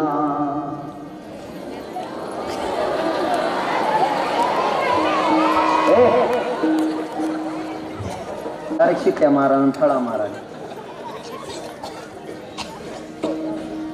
जनमान मोलिना राधे राधे बोलिना.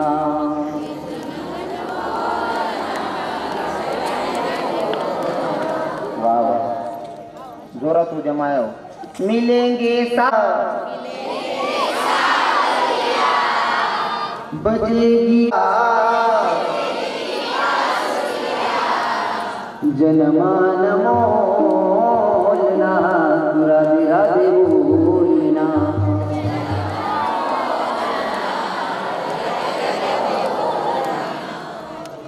एक मिनिट येऊ नको का? आवाजच नाही उद्या आणि माणसे बाईच ना तरी थोडाफार आवाज नाही ना म्हणजे आठ त्या बहिणीशी ती सिद्ध करते ना बा. पुन्हा कर माझे आवाज निघू देत नाही बाहेर बी निघू दे नाही. चांगले तुम्ही म्हणाय पाहिजे होतं बहिणीचं. तुम्ही बसेल बाया कमीत कमी बोलू नका. कमीत कमी 500 बाया. जास्त आहेत म्हणजे 1000 ना पुढे हिशोबे. पण मी फक्त 500 बाया सांगणार ना तुम्हाला 500 बाईस ना आवाज कितला यायला पाहिजे होता. जर तुम्हाला डिकराना चुलत भावना कुई भावना माम भावना जर लगीन राही ना बहिणीवर 15 बाया अख्खा गावात झोपू देते. आणि तुम्हाला गाणं काय बा असं उदित जनाबाईला लिखेल नाही का मीराबाईला लिखेल नाही. अख्खा गावात झोपू देते नाही बहिणीवर. तुम्हाला आवाज कितला यायला पाहिजे होता. हा बरं त्या गाणं काय जनाबाईला लिखेल नाही का मीराबाईला लिखेल नाही. बरोबर आहे की नाही. तुम्हाला गाणं बी तसा ते मागला कीर्तन मा बी सांगितलं होतं त्यामुळे वेळ खर्च करणं आणि फक्त इशारा दिलाच मी पुढे मला वेगळंच सांगण्याचे. हां तुम्हाला गाणं बी त्याच ना ते का जनाबाईना लिखेलेत का मीराबाईना लिखेले. कोणता गाणं राहता तुम्हाला हे कोणी टाकी अंगण माथा गाय दे तुम खाते छोटा से राखेल टाकी कोणी टाकी अंगण माथा. म्हणाल बे आहे काय करू नये बहिणीवर बरोबर आहे की नाही ते बोलू नका ना तुम्ही रे गाणं कोणतं आहे तुमनं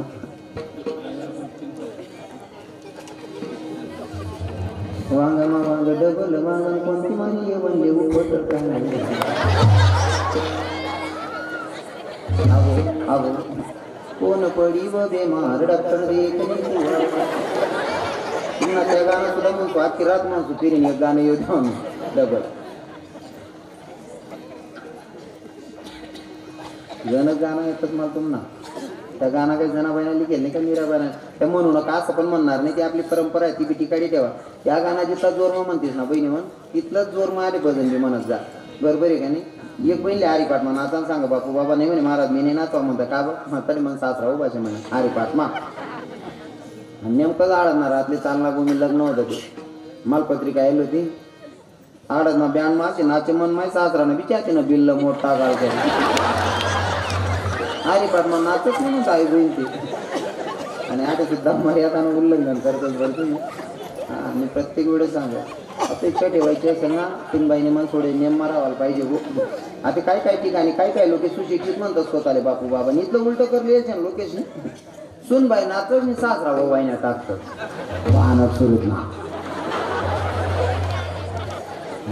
यम न बापूल काय सुन बाई नाच वाय ना टाकत आता गणपती गेलो वावरे तेवढं बरं पुन्हा कापड नावा कोणी नाही शकत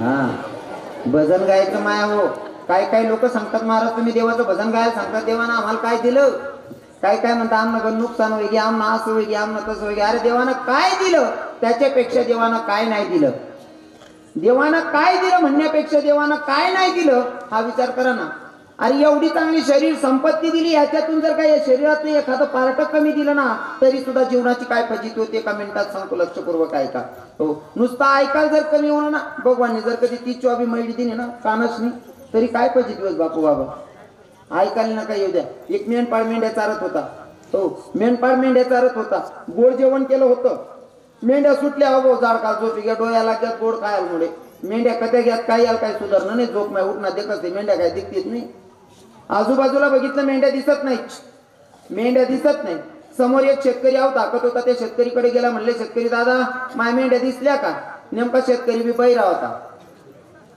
मेंढपाळ बी बैरा शेतकरी बी बैरा हाव म्हणे शेतकरी दादा माय मेंढ्या बघितल्या का शेतकरी आव ताकली राहता त्यांना ध्यानच नाही पण शेतकरीना हात माना चापूक होता ते पुराण आले काय ऐकले तो चाप का असा मारे का मांगे हात जाय आणि मग पुढे बैलेशने मारे मांगे हात जाय आणि पुढे बैलेशने मारे अहो बैऱ्याला असं वाटणं मला नक्की शेतकरी हाताने दिशा देखाड राहणार नेमकाच तो मेंढपाळ तिकडे गेला तिकडे गेला तरी त्याला मेंढ्या सापडण्यात आता मनमा विचारू ना शेतकरीने दिशा दाखाडी म्हणशील मेंढ्या सापडण्यात म्हणजे आपले शेतकरी जर दिशा देखाडताना ती मेंढ्या सापडतात नाही मग शेतकरीला काहीतरी बक्षीस द्यायला पाहिजे पण बक्षीस आणि दान देताना माणूस चांगला देत नाही एक मेंढीना पाय मुडेल होता म्हणे हाय मेंढी दान करतो म्हणे आपण शेतकरी जवळ आला मेंढपाळ म्हणे शेतकरी दादा तुमच्यामुळे मेंढ्या घावल्या एक मेंढी बक्षीस शेतकरी देख यांकडे म्हणे का रे मी मन नाव टाकली राहून तू सांग ना तू मेंढी ना पाय मी मोडा हा म्हणे मेंढी बक्षीस तो म्हणे मी तू मेंढी ना पाय मोडेल नाही दोन्हीच ना दांगडो एक गोडे स्वारी राहता त्याने देखा म्हणे का रे काय झालं मेंढपाळ म्हणतो मी झोपलो होतो माझ्या लक्ष नाही म्हणले मेंढ्या कोणाकडे गेल्या शेतकरी दादाने दिशा दाखवली या दादामुळे मेंढ्या घावल्या म्हणून शेतकरीला मेंढी बक्षीस मेंढी शेतकरी म्हणे मी मन नाव टाकली राही नाव भाऊ सांगणार मन मेंढी ना पाय तू मोडा गोडे स्वार म्हणे का रे म्हणा इकत ना गोडा तुम्ही चोरी ना म्हणा ना तो बी बैरा तिनीच ना दांगडो अहो म्हणे म्हणे मेंढी यानामुळे मेंढ्या सापडण्यात मेंढी बक्षीस शेतकरी म्हणे मन नाव टाकले राही नाव सांगणार मेंढी ना पाय तू मोडा गोडे स्वार म्हणे म्हणा इकत ना गोडा या दोन्ही चोरी ना म्हणा ना तिनीच ना दांगडून तिन्ही बैरा जोरात दांगडो चालू या म्हणे आपला न्याय कोण करी म्हणे चला गावामा पोलीस पाटील कडे आणि पहिले पोलीस पाटील न्याय करे आणि तवय पोलीस पाटील न्याय करे तवयच ना असं होता ना एक म्हातारा 2-2 लग्न करे तवय पोरी भेटी जायत बा हा तवय परिस्थिती अशी होती का पोरी जास्त आणि पोरे कमी होतात पोरी जास्त आणि पोरे कमी होतात मनीषीने एक म्हातारा 2-2 लग्न करे आते 35 नवय चालणार तरी पोरी भेटी राहिल्या आते नाही हिशोब करायला चालणार नाही पोलीस पाटीलच्या 2 बायका दोघं बायकांच्या सोबत भांडण झालेलं दोघं बायकांना घराच्या बाहेर काढून दिलेलं दरवाजा बंद करून पाटील घरात बसलेला या तो तिन्ही जण घ्या दरवाजा ठोका. पोलीस पाटील बाहेरून वाटतावर म्हणे काय रे. मेंढपाळ म्हणतो माया मेंढ्या हरवल्या, शेतकरी दादाने दिशा दाखवली, याच्यामुळे मेंढ्या गावल्या, मेंढी बक्षीस. शेतकरी म्हणे मी मन नाव टाकली राही भाऊ सांगला ना मन मेंढीना पाय तू मोडा. घोडेस्वार म्हणे म्हणा इकत ना घोडा, या दोन्ही चोरी ना मन राहणार. पोलीस पाटील म्हणे तुम्ही तीन नाही रे, अख्खा कापड नालबीला येऊन तरी तिसले घर माले आम्ही, कारण तो बी बहिरा. नुसतं ऐकायला कमी येतं, नुसतं ऐकायला कमी येतं तरी एवढी फजिती येतात. मग देवानं आपल्याला काय कमी केलंय? एवढा चांगला नरदेह दिलाय नाही का, एवढं चांगलं शरीर संपत्ती दिली आहे, मग देवाचं आपण देणे लागतो. म्हणून काय करायचं? अंतकरणापासून देवाची भक्ती करायची. असो तुम्ही आता भक्तीमध्ये काही वेळ घालू नका, कारण तुम्ही कीर्तनात बसलेत, अंतकरणापासून कीर्तन ऐकले. तुमचे 5 मिनिटं माझ्याकडे शिल्लक आहे. 5 मिनिटात फक्त जाता जाता एक संदेश असेल की दादा जीवनामध्ये मी तुम्हाला कीर्तनातूनही सांगतो की भैया भगवंताची भक्ती केली पाहिजे, अंतकरणापासून देवाची भक्ती केली पाहिजे, पंढरपुराचा मार्ग धरला पाहिजे, वारी केली पाहिजे नाही का, मंदिरात गेलं पाहिजे, सगळं सांगतो. आणि ते केलंच पाहिजे, आपण हिंदू धर्मात जन्माला आलो म्हणून. पर दादा शेवटचा एक संदेश 5 मिनिटाचा असेल, लक्षपूर्वक ऐका. नाही मंदिरात गेलात तरी चालेल, नाही सप्ताह केला तरी चालेल, नाही कीर्तनात गेलात तरी चालेल, नाही वारीला गेलात तरी चालेल. पर दादा माय आणि बापाची सेवा करा, कारण त्यांच्यापेक्षा मोठं दैवत जगात कोणतं नाही.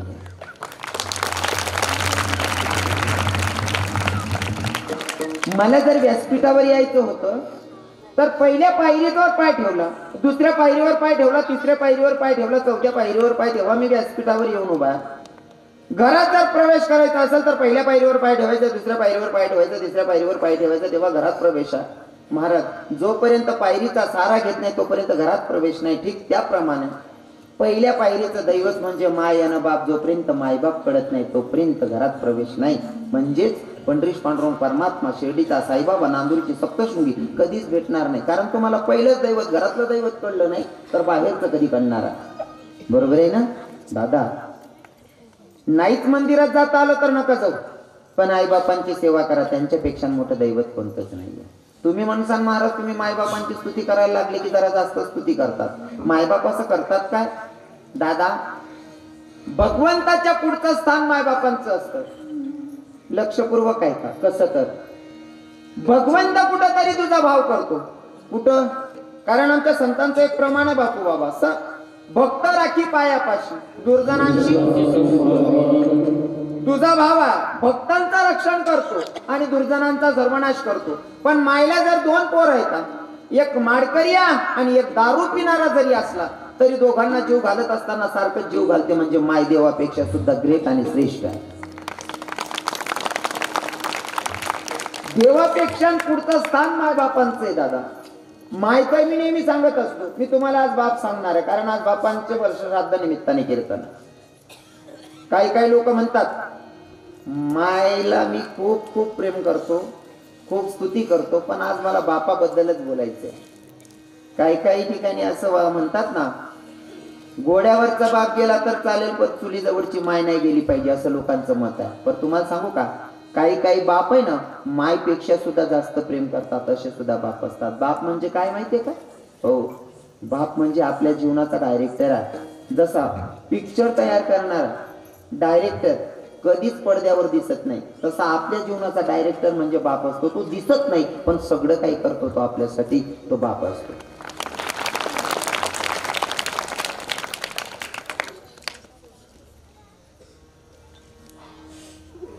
घोड्यावरचा बाप गेला तर चालेल, तुझी जवळची माय नाही गेली पाहिजे. पण काही बाप सुद्धा मायचा रेकॉर्ड तोडतात प्रेम करण्यामध्ये. ऐका ना, बाप किती प्रेम करतात. असाच एक बाप, बाईला दिवस गेले का, बाळंतपणाची वेळा, दवाखान्यात नेलं.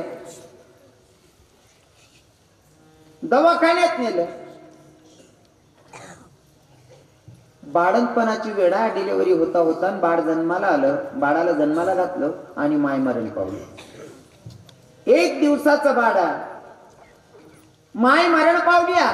बाळंतन होता बापाच्या हातात बाळ दिलं. बापाला डॉक्टरांनी सांगितलं तुमचं बाळ आम्ही वाचवलं पण तुमची पत्नी नाही वाचवू शकलो. बाप तर रडत होता.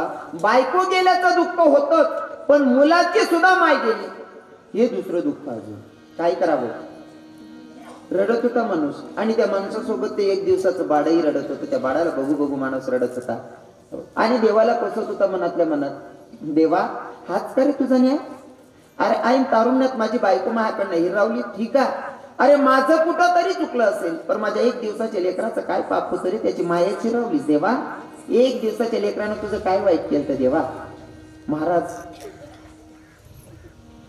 पोरगाला बघून बघून बाप रडत होता. बाईचं ते प्रेत घरी आणलं, अंतिम संस्कार म्हणजे शेवटची विधी झाली. घरी आल्याच्या नंतर 10 दिवस पूर्ण झाले. माणूस रडतच होता, देवाला कोसत होता. 15 दिवस झाल्याच्या नंतर गावात मंदिर होतं. मंदिरात गेला, देवाचं दर्शन घेतलं. देवाचं दर्शन घेतलं, डोळ्यातून गडागडा अश्रू वाहत होते. देवाला सांगितलं, देवा अरे महा कुठं तरी चुकला असेल रे, माझं चुकलं म्हणून माझी बायको हिरावलीस काय हरकत नाही, पण माझ्या एक दिवसाच्या लेकराची माय चोरलीस. या लेकरानं कोणाला माय म्हणावं देवा?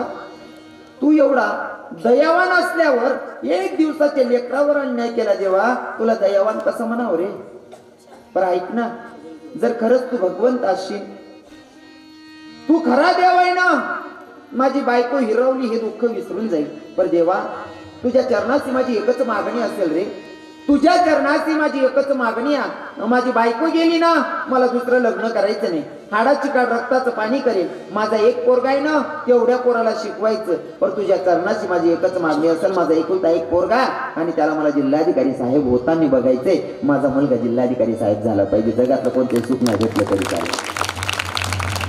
पोराला जिल्हाधिकारी साहेब बनवायचं, जिल्हाधिकारी साहेब बनवायचे. हाडाची काढ रक्ताचं पाणी दुसऱ्याच्याकडे मजुरीनं कामाला जातोय बाप. मजुरी केली, पोराला शिकवलं आणि पोरगा जिल्हाधिकारी साहेब झाला सुद्धा. जिल्हाधिकारी साहेब झाला. ज्या मंदिरात मागणी मागितली होती त्या मंदिरात दर्शनाला गेला बाप. देवाचं दर्शन घेतलं. देवाला सांगितलं, देवा ऐन तारुण्यात माझी बायको माझ्याकडनं हिरावली, पण तुझ्याकडे एक मागणी होती. माझा एकुलता एक पोरगा जिल्हाधिकारी साहेब झाला पाहिजे. झाला ना माझा मुलगा जिल्हाधिकारी साहेब. जगातलं कोणतेही सुख नाही भेटलं तरी चालते देवा, माझा मुलगा जिल्हाधिकारी साहेब झाला ना, मी जिल्हाधिकारी साहेबाचा बाप झालो ना, याच्यापेक्षा अजून मोठा आनंद कोणताच नाही. आता मला कुठेही राहावं लागलं तरी काही टेन्शन नाही, पण मी जिल्हाधिकारी साहेबाचा बाप, योच आनंद माझ्यासाठी भरपूर आहे. दादा मंदिरातून माणूस आला, नातेवाईकांचे फोन चालू झाले, का हो दादा तुमचा मुलगा जिल्हाधिकारी साहेब झाला, मग त्याचं लग्न नाही का करायचं? बाप म्हणतो मग सुंदर मुलगी सुद्धा बघितली आणि पोराचं लग्न झालं. लग्न झाल्याच्या नंतर बायको घरात आली. थोड्या दिवसाच्या नंतर ती बायको त्या नवऱ्याला सांगायला लागली जिल्हाधिकारी साहेबाला, का हो साहेब तुमचा म्हातारा घरात खाट टाकलेली असते, तुमचा म्हातारा घरातच घाण करतो, तुमच्या म्हाताऱ्याची खाट ओट्यावर टाका ना. जिल्हाधिकारी साहेबांना थोडाही विलंब न करता बापाला सांगावं, पप्पा तुमची खाट ओट्यावर करून घ्या. बापाला ओट्यावर टाकलं. थोडे दिवस गेल्याच्या नंतर पुन्हा जिल्हाधिकारी साहेबाच्या बायकोनं जिल्हाधिकारी साहेबांना सांगितलं, का हो साहेब तुमचा म्हातारा ओट्यावर झोपतो, तुमकून तुमकून फार अंगण खराब करून ठेवतो. येणारे जाणारे सुशिक्षित लोक असतात, सुशिक्षित लोक असतात, असं करा ना, तुमच्या म्हाताऱ्याला वृद्धाश्रम मध्ये पाठवा. जिल्हाधिकारी साहेबांना थोडाही वेळ खर्च न करता बापाच्या जवळ बसावं. बापाला सांगितलं, बाबा आमचं लग्न झालं तेव्हापासून आम्ही कुठे फिरायलाच नाही गेलो. म्हणजे आम्हाला कुठे फिरायला जायचे, तुम्हाला थोडे दिवस वृद्धाश्रम मध्ये राहावं लागणार आहे. बाप म्हणतो, बेटा काही हरकत नाही रे, मला काही हरकत नाही आहे. 4 व्हीलर गाडीमध्ये बापाला बसवलं. बापाची कपड्यांची बॅग वगैरे भरलेली आहे. बापाला बसवलं. दादा गल्लीतून ती गाडी निघाली. ज्या मंदिरामध्ये मागणी मागितली होती त्या मंदिराच्या समोरून गाडी जात होती. बापानं खिडकीतून 2 हात जोडले मंदिराला. त्या देवाला नमस्कार केला. डोळ्यातून अश्रू वाहत होते. देवाला सांगितलं, देवा तुला काय वाटतं मी तुझ्यावर नाराज आहे? तुला काय वाटतं मी नर्वस आहे, नाराज आहे? अजिबात नाही. मला जगातलं कोणतंही सुख नको आहे. माझा मुलगा जिल्हाधिकारी साहेब झाला, हेच आनंद माझ्यासाठी भरपूर आहे. एवढाच आनंद भरपूर आहे. अरे मला वृद्धाश्रम मध्ये नाही, मला स्मशानात राहावं लागलं तरी जमतंय देवा, मला काही नको या. मी जिल्हाधिकारी साहेबाचा बाप, हेच आनंद माझ्यासाठी भरपूर आहे. दादा 4 व्हीलर गाडी आता ती वृद्धाश्रमाच्या पटांगणात गेली. पटांगणात गेली गाडी. बापाला उतरवलं. जेव्हा 4 व्हीलर गाडीमधनं बाप उतरला, अगोदरचे ते म्हातारे बाबा राहत होते का, त्यांनी त्या बाबाला विचारलं, का हो बाबा तुम्ही 4 व्हीलर गाडीमधनं आलात? तुम्ही 4 व्हीलर गाडीमधनं आलात? बाबा तुम्ही काय अन्नदान करायला आलात की वस्त्रदान करायला आलात? अन्नदान करायला की वस्त्रदान करायला आलात? नाही हो दादा, अन्नदान करायला वस्त्रदान करायला नाही मिळाला, मी इथं तुमच्यामध्ये राहायला आलोय. बाबा तुम्ही फोर व्हीलर गाडीमध्ये आलात आणि तुम्ही इथं राहायचं म्हणता. आम्हाला असं वाटलं तुम्ही अन्नदान करायला आला असताना तर काहीतरी वस्त्रदान करायला आला असताना वृद्धाश्रमामध्ये. म्हणले नाही दादा, मी तुमच्यामध्ये राहायला चालू. अहो बाबा तुमचा मुलगा काय करतो? म्हणलं माझा मुलगा जिल्हाधिकारी साहेब आहे. आणि तुमची पत्नी हो? याला जन्माला घातलं ना त्याच दिवशी माझी बायको मरण पावली. मग अहो दादा तुम्ही दुसरं लग्न नाही का केलं?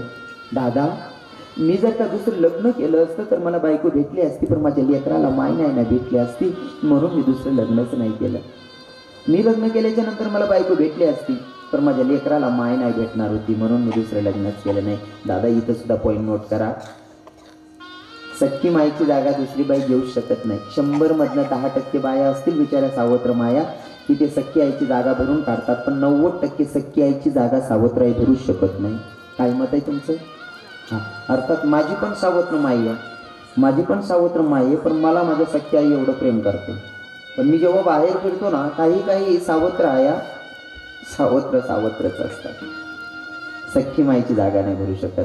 म्हातारा म्हणला मी जर का लग्न केलं असतं मला बायको भेटली असती, पण माझ्या लेकराला माय नाही भेटली असती, म्हणून मी दुसरं लग्नच नाही केलं. दादा ते बसलेले म्हातारी बाबा आहेत ना, ते जिल्हाधिकारी साहेबाला कोसायला लागले. अरे काय पोरगा, ज्या बापानं पूर्ण आयुष्य खर्च केलं तुला शिकवण्यामध्ये, अरे 1 दिवसाचा होता तेव्हापासून तुझी माय मरण पावली, तरी बापानं दुसऱ्यामध्ये जर बापाला टाकायला 4 फूटची जागा नसेल तर तुझ्या बंगल्याला काय पेटवायचं काय?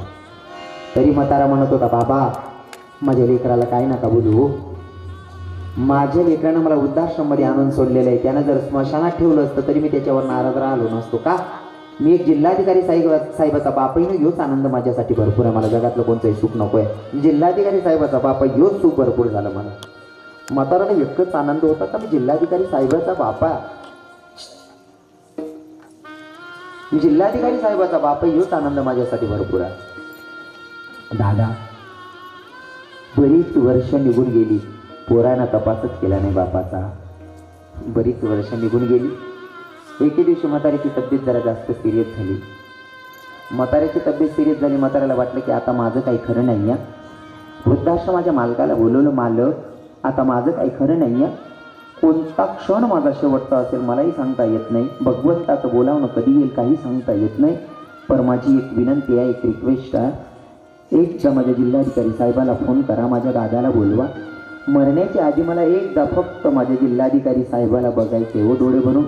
मरण्याच्या आधी फक्त माझ्या लेकराला बघायचे साहेब. एकदा माझ्या दादाला फोन करा, माझ्या जिल्हाधिकारी साहेबाला, आणि एकदा त्याला मला डोळे भरून बघू द्या ना. तुमच्या बापाला वाटतंय आता माझं काही खरं नाही आहे. बापाची शेवटची इच्छा आहे की मरण्याच्या आधी एकदा माझ्या जिल्हाधिकारी साहेबाला मला डोळे भरून बघायचे. साहेब तुम्ही काही करा ना, आत्ताच्या आत्ता निघून या. दादा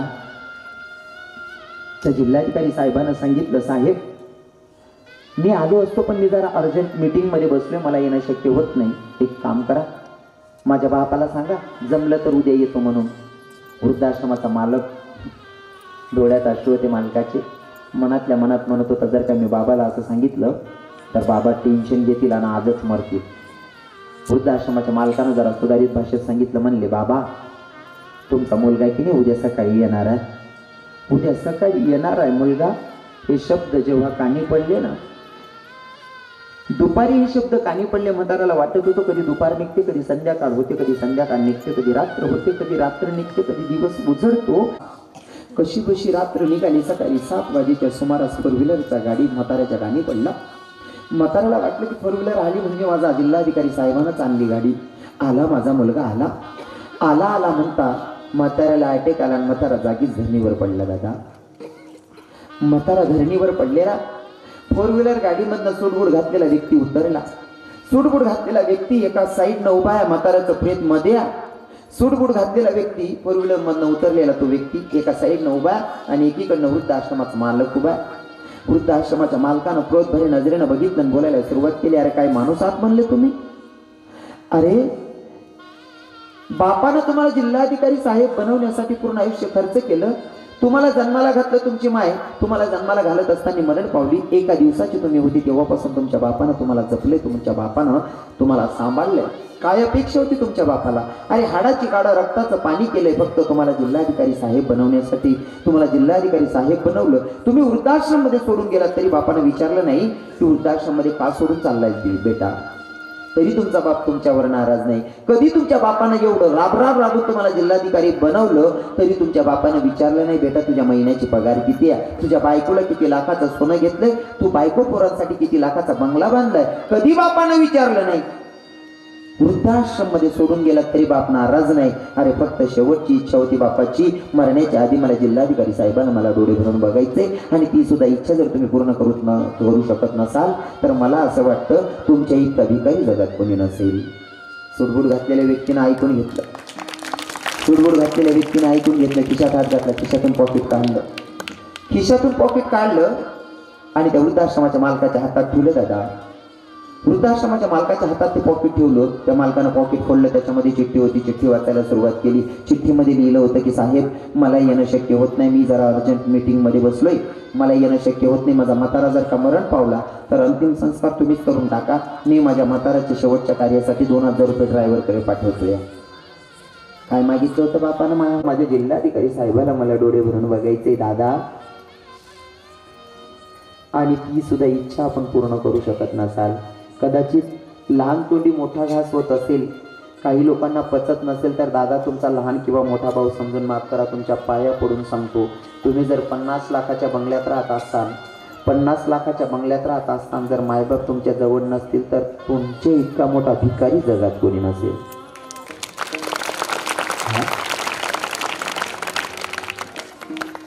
काय लागतं मायबापांना? त्यांचं कशानं पोट भरतं सांगू का तुम्हाला? जेवणाच्या आधी जर का सकाळी उठल्याच्या नंतर आंघोळ झाल्याच्या नंतर पोराचं तोंड जरी बघून घेतलं तरी सुद्धा त्यांचा चहा नाश्ता होऊन जातो. काहीच अपेक्षा राहत नाही मायबापांना. हो, काही मुलं सांगतात, आमचे बाबा बाबा भारी सांगतात, काही मुलं सांगतात महाराज आज आई वडील कोणालाच जड जात नाही हो, कोणाला आवडत नाही असं नाहीये, पण माझ्या मायचं माझ्या बायकोचं जमत नाही. दादा तुझी बायको जर ऐकत नसेल, तुझ्या मायबापांचं करत नसेल ना, जेवण करत असताना बायको जीव वाढून जाते, तुझ्या जवळ बसत नाही, भाजी घ्यायला घरात जात असेल ना, तुझ्या ताटातली अर्धी भाकर खिशात चोरून ठेव आणि शेतात जाताना बैलगाडी त्या दारातून ने. ड्युटीला जात असताना मोटरसायकल असेल, फोर व्हीलर गाडी असेल, त्या घराकडनं ने. जर मायबापांना घास भरवता येत नसेल, घास भरवू नका दादा. जाताना खिशातून काढून भाकर कुत्र्याला जशी फेकतात तशी भाकर फेका, तरी सुद्धा प्रसाद समजून खातील. त्यांचं पोट तेवढाच भरेल की आपलं तोंड बघितलं तेवढ्यावर मायबापांचं पोट भरतं. म्हणून आहे ना, काय करायचं माहिती का, त्यांना आपल्याकडनं पैसे अडके जगात कोणतंच नाही. ज्यानं मायबाप सुखी केले ना, सुखी ठेवले ना, त्याला कशाचीच गरज पडत नाही. थोडक्यात सांगू का, हे यूट्यूबवाले माझे विजू भैया माझे घरसारखे आहेत. हे बापू बाबा आहेत, हे मला बऱ्याच वर्षापासून नाना बाबा आहेत, आमचे भैया महाराज आहेत, हे समाधान बाबा, हे लोक मला खूप लहानपणापासून ओळखत आहेत. सांगू का तुम्हाला, माझ्या मायला कॅन्सर होता. हे तुम्हाला सांगण्यासाठी नाही आहे, हे फक्त एक्झाम्पल म्हणून सांगतो, पुरावा सांगतो तुम्हाला. हो, माझ्या मायला कॅन्सर होता महाराज. हां, हे कीर्तनकार इथं बळाई मारून जातात. एकदा त्यांच्या गावात जायचं, आजूबाजूला तपास करायचा, खरं असलं तर बोले तैसा चाले त्याची वंदावी पावले. कीर्तनकार जर खोटं बोलत असला त्याच्या कानाखाली वाजवा, मी का असे ना, खोटं बोलत असला कानाखाली वाजवा. महाराज मायला कॅन्सर होता. परिस्थिती अशी होती, माझ्या मायचा हा चेहरा पूर्ण निघून गेलेला होता. हो, भोगतो न गडे संचिता वाचली, माहीत नाही तिचं काय कर्म होतं बिचारीचं. हा भाग आहे ना असा निघून गेलेला, गळून गेलेला, डोळा पण असा लंपत होता माझ्या मायचा, असा डोळा बाहेर निघून आलेला. आणि तशा परिस्थितीमध्ये आम्ही मायला जीव घालायचो. आता शेवटी तर तिला जेवण जात नव्हतं म्हणून ज्यूस पाजायचो, नाहीतर मग नारळाचं पाणी पाजायचो. दादा काही लोकांना वाईट वाटेल, भगवंत काय देतो तुम्हाला सांगतो. जुन्या लोकांची म्हण आहे, लोकांचं दिलेलं पुरत नाही, लोकेशनं दियल पुरत नाही आणि देवनं दियल सरत नाही असं म्हणतात. पण मनकडे ते मी आज सांगतो, देवनं दियल सरस पण मायबापना आशीर्वाद सरत नाही. मायला कॅन्सर होता, नारळ पाजायचं असायचं ना बापू बाबा, ही सत्य रिअल घटना आहे बरं. माझ्या मायला कॅन्सर होता, नारळ 20 रुपयाचा नारळ पाजण्यासाठी रवी किरणकडे 20 रुपये नसायचे. मी 2 मित्र बघायचो, 10-10 रुपये द्या रे भू माझ्या मायला नारळ पाजायचे, माझ्याकडे 1 रुपया नाही खिशात. महाराज 10-10 रुपये जमा करून रोज मायला 1 नारळ पाजायचो सकाळ किंवा संध्याकाळ. आणि ते नारळ पाजण्यासाठी स्वतःची 20 रुपये नसायचे, कोणाकडनं तरी घ्यायचो. मला बघून मित्र रस्ता बदलून घ्यायचे बरं. रविकिरण महाराज येत आहेत म्हणजे 20 रुपये मागतील. मला बघून मित्र रस्ता बदलत होते. महाराज, ज्या पोराकडे मायला पाजायला नारळाचं पाणी पाजायला 20 रुपये नव्हते, तो पोरगा आता दिवसाला 6 ग्राम सोनं घेऊ शकतो. त्याचं कारण असं आहे, मायबापांची सेवा तुम्हाला सांगतो, भगवंताची नाही केली ते जमते, पण आईबापांचा आशीर्वाद तुम्हाला व्यासपीठावर शपथ घेऊन सांगतो, ज्यांना मायबापाचं केलं त्याला कशाचीच कमी पडणार नाही, शपथ सांगतो.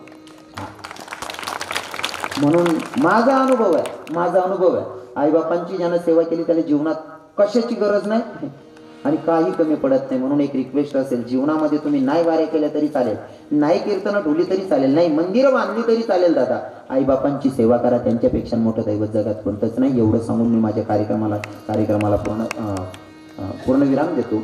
ज्या संतांनी मला तुमच्यापर्यंत निरोप सांगायला पाठवलं त्या संतांचा अगोदर भजन होईल.